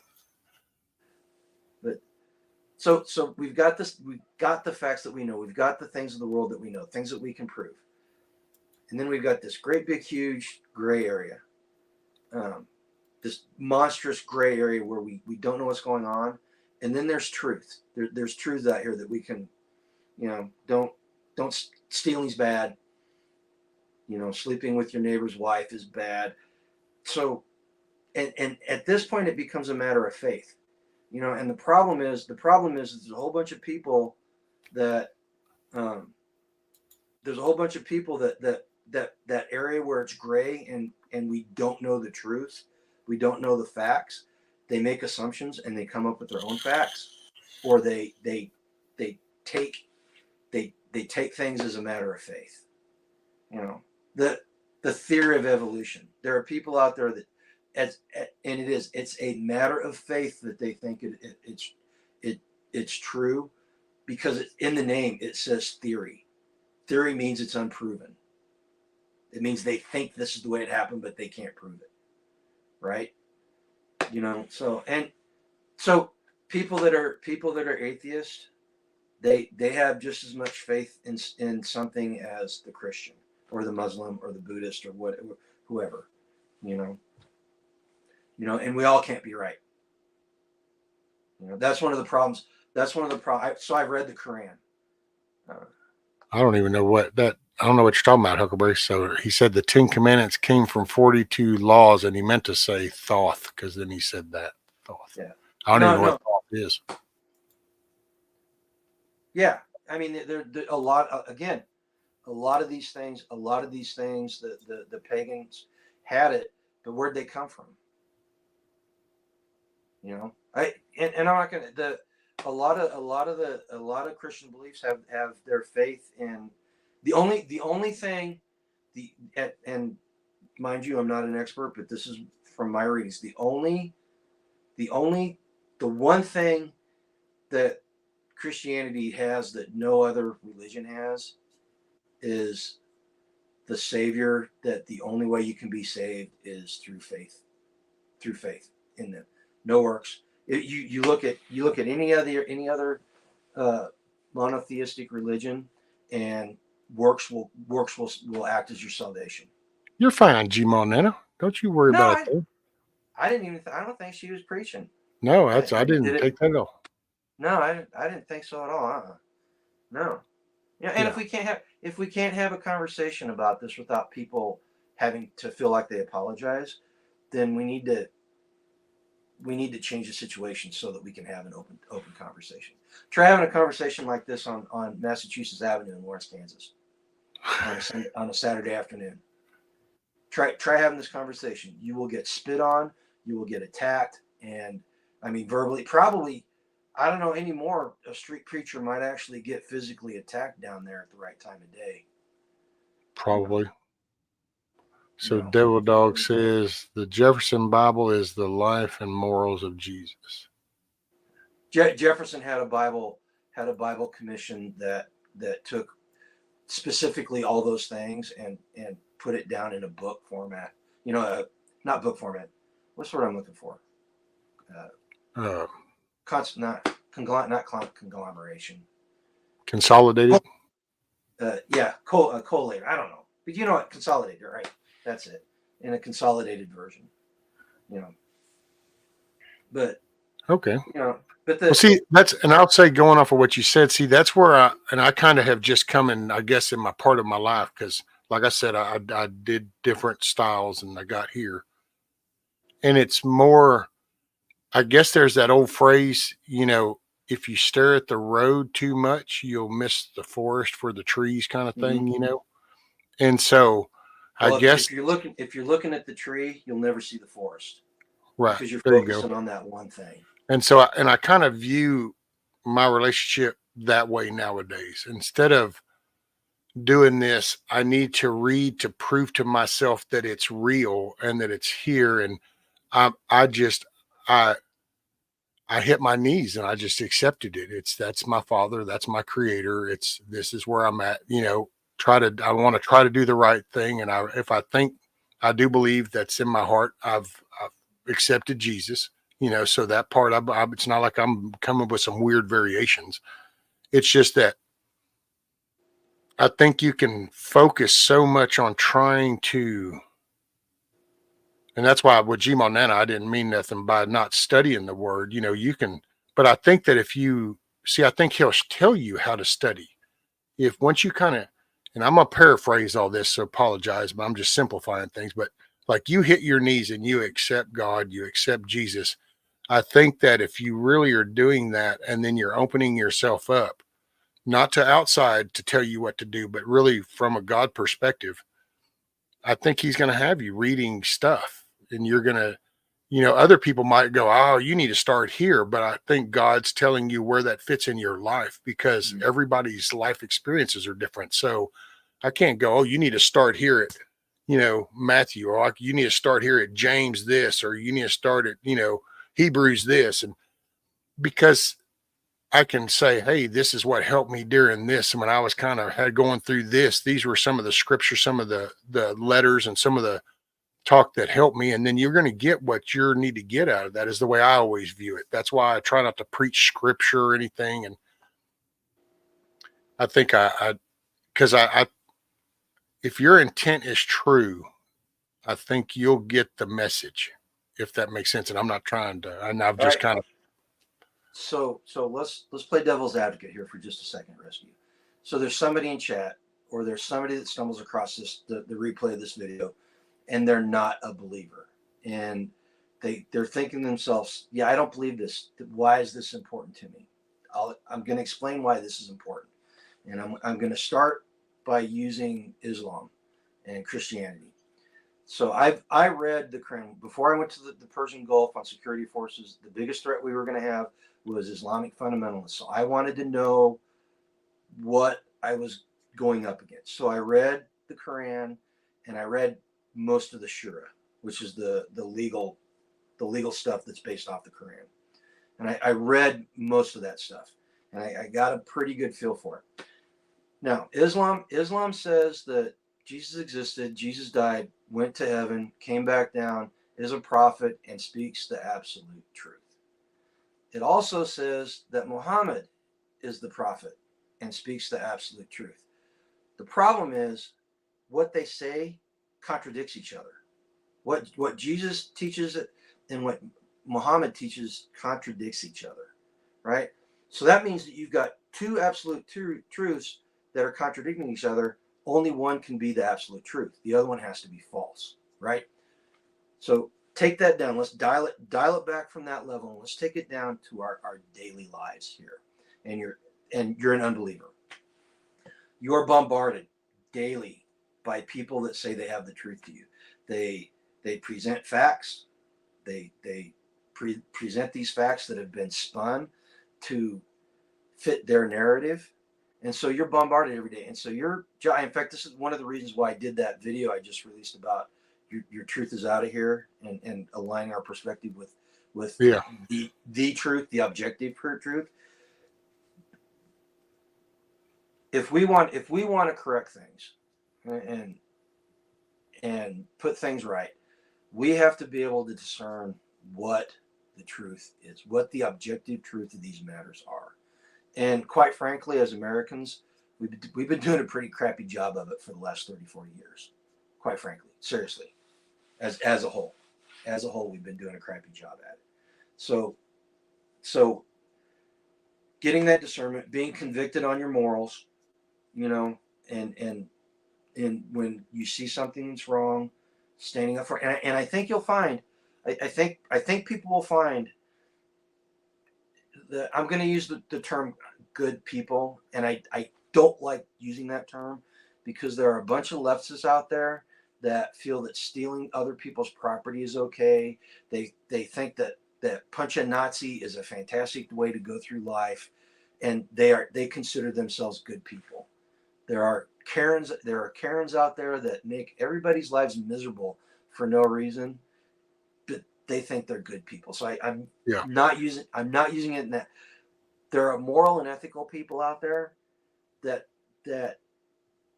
live closer to a Christian worldview or a Christian belief system than an atheistic belief system or a agnostic belief system, right? And I think if people start doing that, I think they'll start seeing that the decisions that we need to make, even though they're hard, they become easier to do.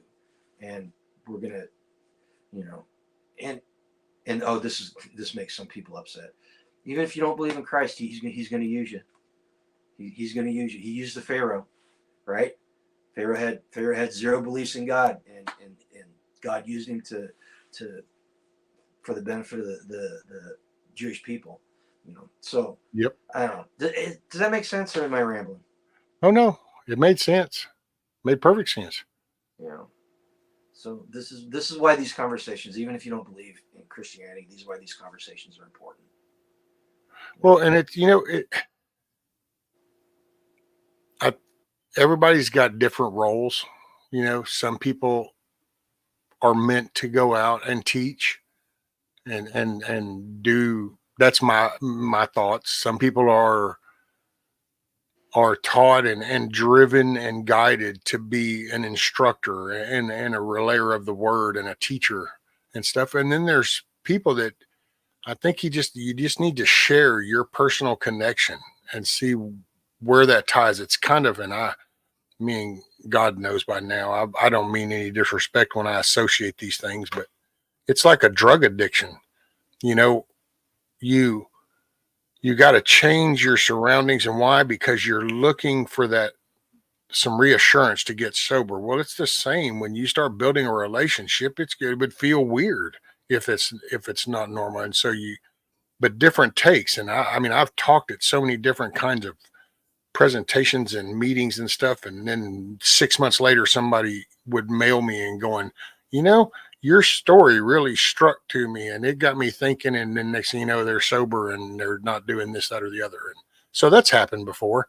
And I take the same thing when it comes to an experience and a life with Christ. It's just, I will say Huckleberry said, but you don't need a God to be a good person. And no, sir, you don't. You don't need it. I want it. I want the relationship. Just like if I could bring my mom and dad back on earth back, I would repair and I would reestablish that relationship. Okay, I'm gonna comment on what Sunday school on Friday.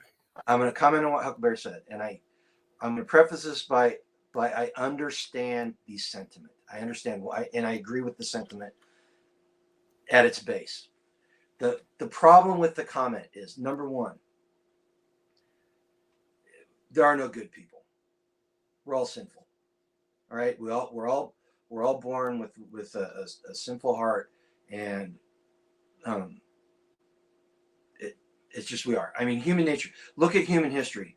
Look at human history, and tell me that people in general are good people. Well, but now, so I beg to differ just a tad, though, Grumpy, because I think there are good people. However, there are no sinless people. Okay, I'm going to say good people is not the right description of them. There are moral and ethical people, and we view that we view those as good attributes, which is why people say good people. And like I said, I don't like using that term because there are so many. I mean, the Germans that marched the Jews onto the boxcars and put them in the concentration camps, they thought they were good people.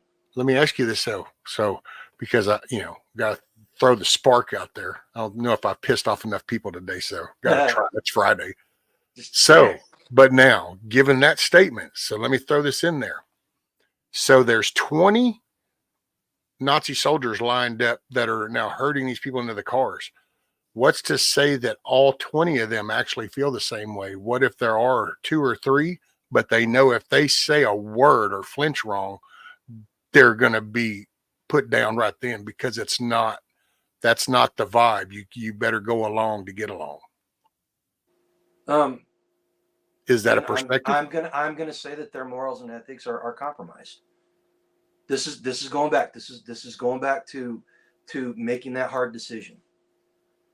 Had and it's so easy to use Nazi Germany in this argument, but we can talk about anything. We can talk about almost anything, but we'll use since I started down that Nazi road. If the moral, I'm sorry, how do I put this? If the good people in Germany would have put a stop to what was going on, and they knew it, you can go back and you can look at the literature, and a vast majority of Germans knew that Hitler was a problem. They knew he was a problem. They chose to ignore it because he brought prosperity back to the country and he made them feel good about being Germans. No, it doesn't. No. Yeah, and that's one of the things. That's one of the things in the Bible is they. I missed the first Bible. one. Okay. You said I have a question. I'm new to this, so bear with me. If Jesus was born in Nazarene, a Palestine country owned at the time, does that make him Jewish? Well, actually, okay. First off, go ahead, Grumpy. First off, it wasn't a Palestine country. The reason why they where did that come from, Grumpy? The reason why the area started to be called Palestine was because the Romans changed the name to hurt the Jews. Before that, it was called the Levant or Canaan, the land of Canaan. The land of Canaan. It had a bunch of different names from the different kingdoms that were there. Palestine has never existed as a country. That is probably one of the biggest lies that's been told in all of history. And there were not. So how do I put this? So a true Jew, and I'm not talking a like an Ashkenazi Jew, or an Ashkenazi Jew that that's Jewish by choice and not by blood, right? You're going A back to true, originals. yeah, the original 12 tribes. Gotcha. They can trace their bloodline all the way back to that land, to the beginning of recorded history. All right.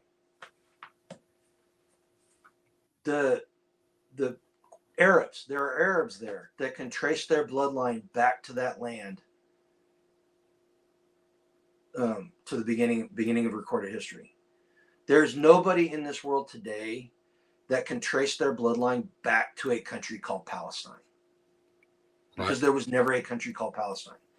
In fact, if you want the Arab population that they call Palestinians today, if you want to trace that group back to a specific geographical area, it's the Hashemite Kingdom of Jordan, which is why they are currently living in the West Bank and Gaza, because in the 1960s, the PLO, before everything after Yom Kippur happened with the Jews, actually it was before that, because it was before Yom Kippur. In fact, it was before the 1967 war, if I remember correctly. They tried to overthrow the monarchy in Jordan. They tried to overthrow the Hashemite Kingdom, and the Arab Jordanian Arabs damn near killed them all. And they chased them out. They chased them out. And that's the reason why none of these other Islamic states, these Arab countries around Israel, will take the Palestinian refugees. In fact, the fact that the Egyptians opened up the gates to let them into their country, I don't think people realize what a huge thing that was. Right. That I don't think they understand what a big thing that was, because it's literally the first time in modern history that any Arab country has allowed them into their country en masse. Right? Right. So he wasn't born in a Palestinian country. That's the whole point of that conversation. Right. And then the thing about if your father's something, you're something. In North Korea, if you commit a crime against the state, you're put in jail, and 3 generations of your family that has not been born is put into jail. Your offspring is born in jail, and their offspring is born in jail. Right? The Bible, there's a passage in the Bible, again, I can't tell you what it is. You don't punish the son for the father, or the son for the sins of the father, and vice versa. Right? That's one of the reasons why the reconciliation after World War II is so dramatic, is because the Allies, minus the United States, wanted to punish the German people and the Japanese people. They wanted to basically recreate the circumstances that led to the Weimar Republic and the seeds of World War II. But the Americans at Bretton Woods came down and said, no, we're not going to do it this way. This is what we're going to do. And for all the faults of Bretton Woods, that's one of the good things that came out of it. Well, Bretton Woods in and of itself was a good thing. It's the way it evolved afterwards is where the problems come. Anyway, that's another That'll be another day next week. Yeah, that's another thing. But that's we not only did we not punish the sins of we didn't visit the sins of the father on the child. We also absolved everybody but the most egregious people of their sins. Right? And look at what I mean, yeah, it's morphed into something different now. But in the beginning, look at the difference in the prosperity between East Germany and West Germany, because the Americans forced a different mindset on them than the Soviets did. Right. dude, that's what I love about that one story I just did did I do it the first of this week or last week? A fat The electrician. Berlin airlift. Yeah. You know, because when you kind of, some of those little details in the middle of all that story, you know, is like, yeah, think about that. That was they were watching from that side of the wall going, man, we ain't got shit. They partying down. And it's just seeing it's and the drive. That's why I always look for the character in people, especially when you kind of just decide. And this is me, and I'm not trying to be a Debbie Downer. And I'm not saying it's just the YouTube and just the channels that you guys see me with. So that's, I think sometimes if I say something, people think it kind of directly connects, and it's not. It's just going to Lowe's, go to Walmart with the missus, sit there. I experienced the past few years a lot of life from the passenger seat doing this in parking lots, watching the interaction of people. And you sit and you go, man, y'all just really don't give a shit anymore, do you? I mean, it's just you watch people, you know, walk out in front and the car doesn't really want to slow down much, kind of, and you see the stupid look, maybe a finger flip, or you watch the kid just take off running and the parents are looking at the phone while the kid just took on. It's like, are you watching? You just watch behavior and you kind of, man, society sucks. And so I like to remember that this is my way of encouraging myself that there's still possibility, even though I'm seeing shit that I would be flipping off with. But see, this is why I laugh going, see, God has a way of keeping me in check. Oh, I yeah. think that's, to be honest, I think that's why I'm not as mobile as I used to be, because I used to get in a lot of trouble. I was very vocal. I had no problem. I'm 6'4", dude. I'm 280 pounds. You kind of, you know, you have a tendency to get accustomed to just making your voice heard. And, well, it's time to put things in check. And this was, while it's not pleasant for me and I would get pissy, but I push through it because I think I'm supposed to be learning a lesson right now. Something always tells me that I'm supposed to be learning something. So I keep looking for what that is, but it's we were dealing with making people. fun of we were making fun of Kiss Off the other day, and I made the comment about how she asked for patience or something like that. The reason I made that joke is because I have quit praying for strength and patience and all this other stuff, because every time I ask for strength, God throws a roadblock in my way, and I have to overcome it, you know. Or anytime I ask for patience, and he did it to me last week because I made the mistake and asked for patience. He throws somebody in my way that just makes me want to throttle them and just let all those inner demons out, you know.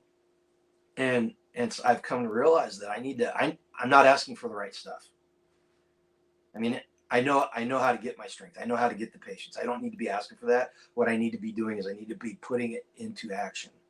You know, just like we don't need to pray for guidance on how to put the country right.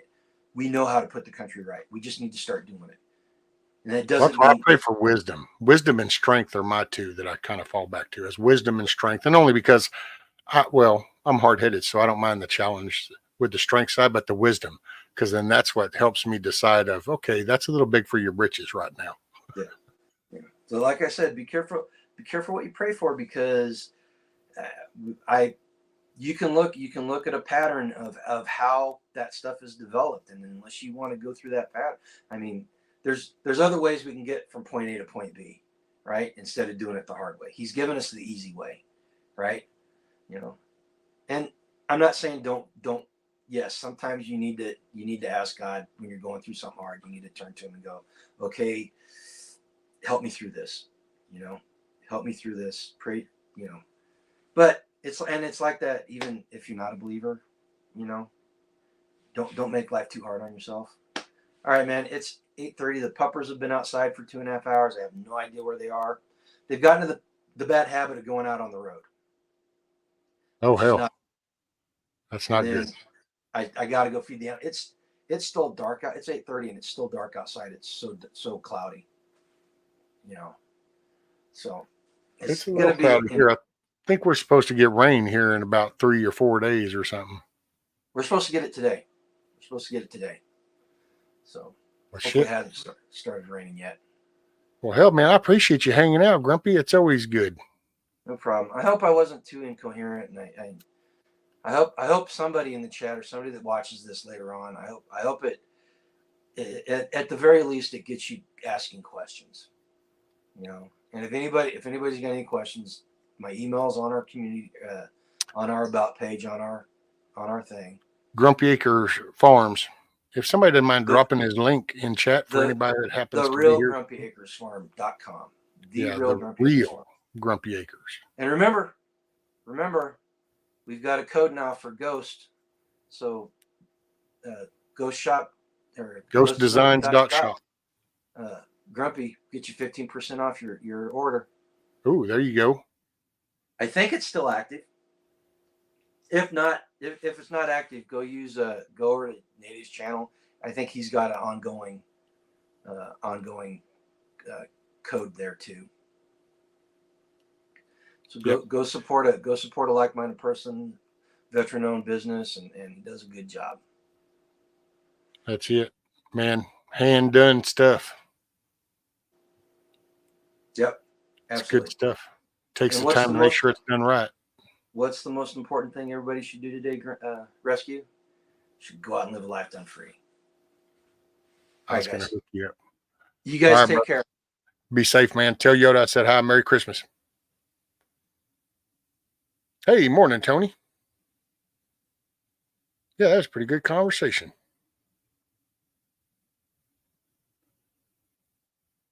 That's pretty good seeing old Grumpy up here.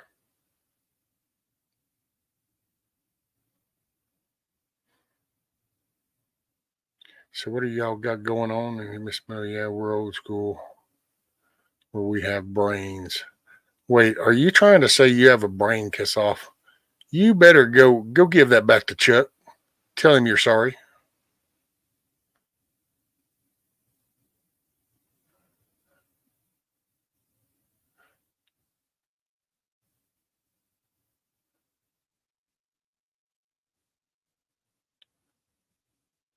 Oh, Yankee says, what's up, Yankee? By the way, morning. Yankee says, Grumpy, we got 48 hours of snow coming over the weekend.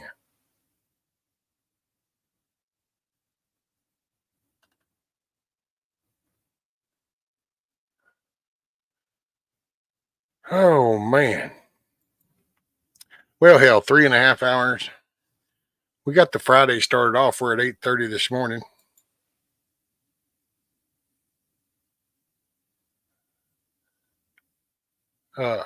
Hey, you know what? Let's see what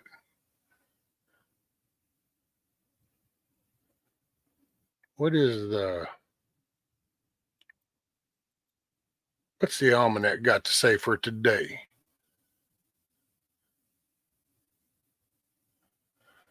Alrighty, so here you go. Says, question of the day. What exactly is the Icelandic low that weathercasters talk about? An Icelandic low is a low pressure center that originates over Iceland and southern Greenland and dominates the wind circulation over the North Atlantic Ocean. In summer, the low weakens and often divides into two separate cells.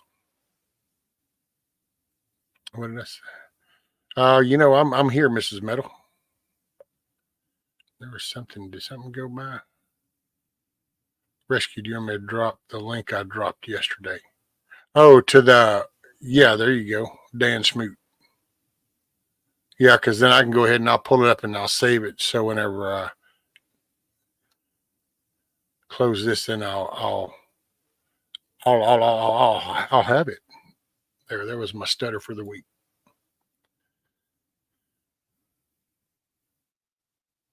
So the advice of the day from the Farmer's Almanac is one today is worth two tomorrows.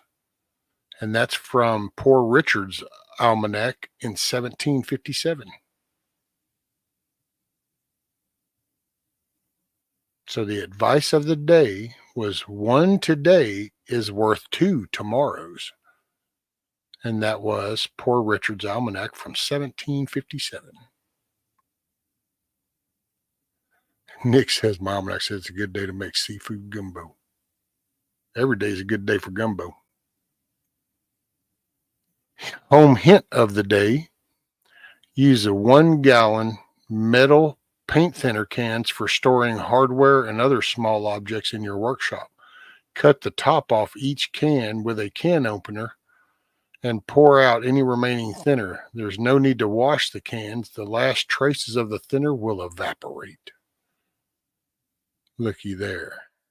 Actually, no, Huckleberry. I was thinking about him. Hell, I thought about him a couple months ago. Thought about him a few weeks ago.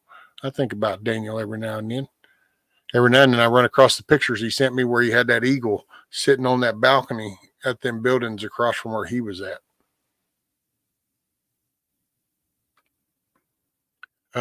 Okay, so let's see. We're going to go with... So the word of the day is a summer's day palindrome. It means it's too hot to hoot. Too hot to hoot. That's a palindrome. Too hot to hoot. Don't know what the hell that's supposed to mean. Right, Yankee? Sounds like poor Richard was a prepper. Puzzle of the day. What confections were carried on Noah's Ark? This is the puzzle of the day. What confections were carried on Noah's Ark? Preserved pears. Pears. Come on now, that's a funny. Let's see, anybody important born? Hey, Claudia Lady Bird Johnson, the first U.S. lady in 1912, was born this day. This day on 1945, Diane Sawyer, that journalist lady, was born. Don't know how important that is.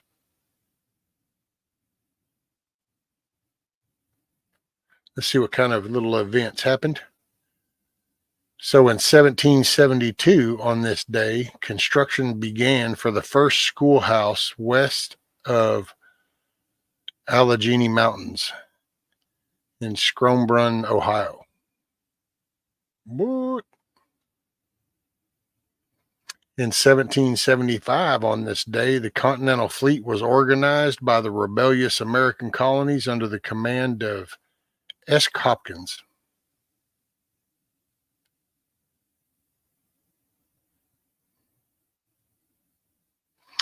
This day in 1877, the American Bicycling Journal was first published.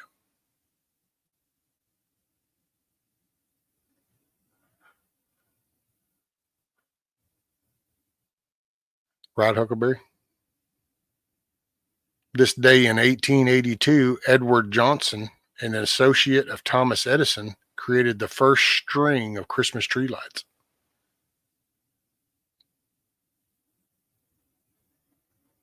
And on this day in 2003, a magnitude 6.5 earthquake hit the Central California coast. Yeah. So, the more you know. We try to finish the day out with useful information.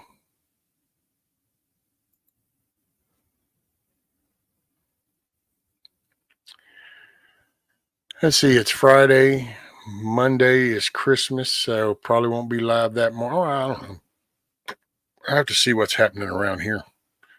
If nothing's happening here, then I might be live Monday morning. I don't know. I know I need to shave. Looking kind of scruffy here. Man,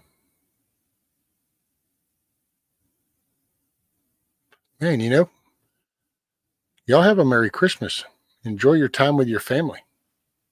Enjoy it with friends, people of your surroundings around you or something. Just hopefully you'll maybe you'll have some time to where you can kind of take a breather, put the shit to the side for right now. I'm not saying don't pay attention. Definitely always keep your head on a swivel. You should be doing that anyway. But just, try to find a cutoff time and then go, okay, no more outside shit. just going to focus on right here, right now. Good time, good food, good company. You know, don't get caught up in all this end of the world shit and Civil War crap and corrupt politician shit. And kick it all to the curb for a day or two. Get you a breather. Have a Merry Christmas. Enjoy that. Enjoy some quality time. It's the end of the year. We're fixing to start 24, and boy, is it going to be a wild ride. So, you know, before the big push next year, you might want to take a breather. Enjoy a little breather for a day or two. It does the body good. I don't know if I'll see y'all this afternoon. I'm not sure if I'll see you between now and Monday. If I don't, then just know you're in my thoughts and prayers, and I hope you enjoy every day and that you make the day a good day. And if I do, well, then I'll see you when I see you. But I think I'm going to call it. I think I'm going to go ahead and I got to make a run to the thing. I want to try to get some plywood today if my daughter comes over with the truck. So, like I say, depending on what happens, I might go this afternoon live. I don't know. We'll just have to see. But I appreciate y'all hanging out with me today. I appreciate you starting your Friday. Thank God it's Friday. Hoorah. And hey, the day is what you make it. Remember that.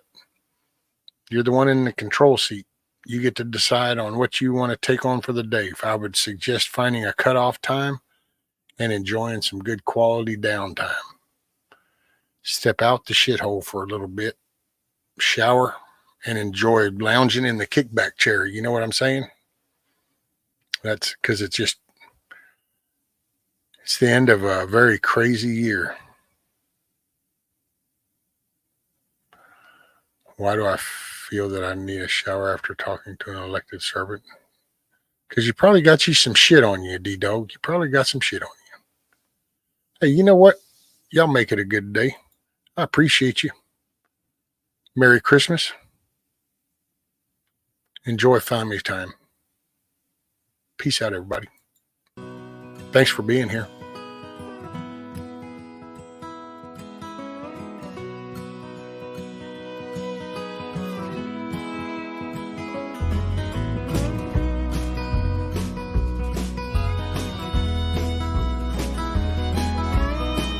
Many blessings to y'all.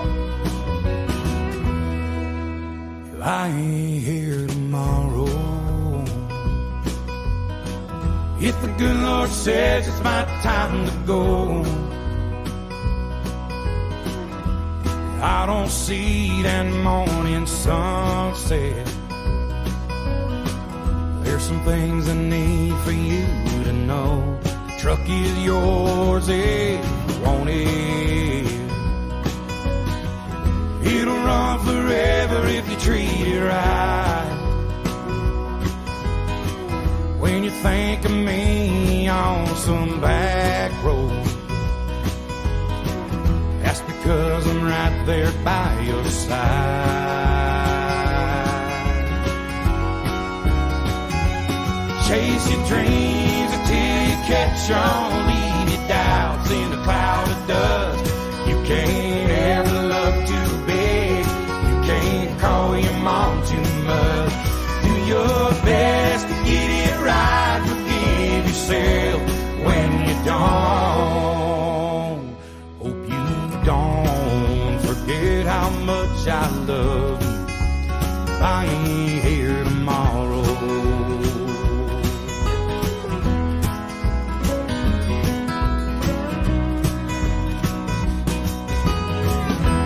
Don't let life turn you bitter.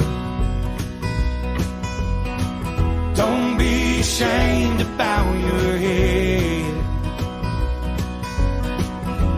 Take it easy on the liquor.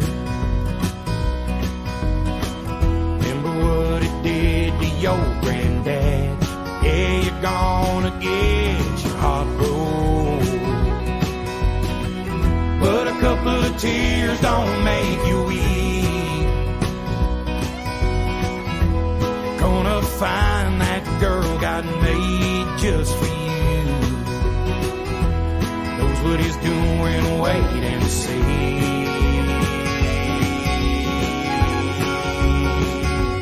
Chase your dreams until you catch on. Leave your doubts in a cloud of dust. You can't ever love too big. You can't call your mom too much. Do your best to get it right. Forgive yourself when you don't. Hope you don't forget how much I love you. I ain't here tomorrow.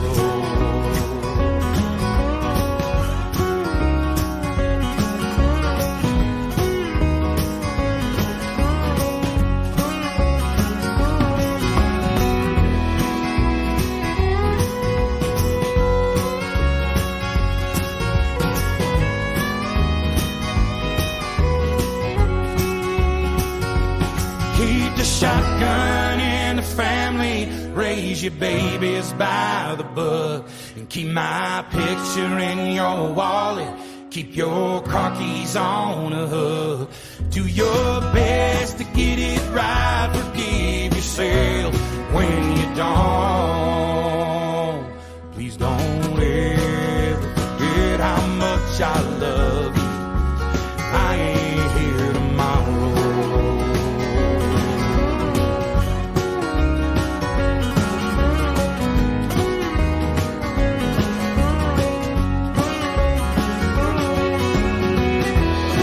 Peace out, everybody. Merry Christmas.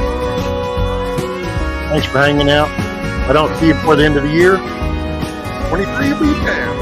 We'll get 24. Peace out, everybody. Make your family smile. Give your kids and grandkids a hug.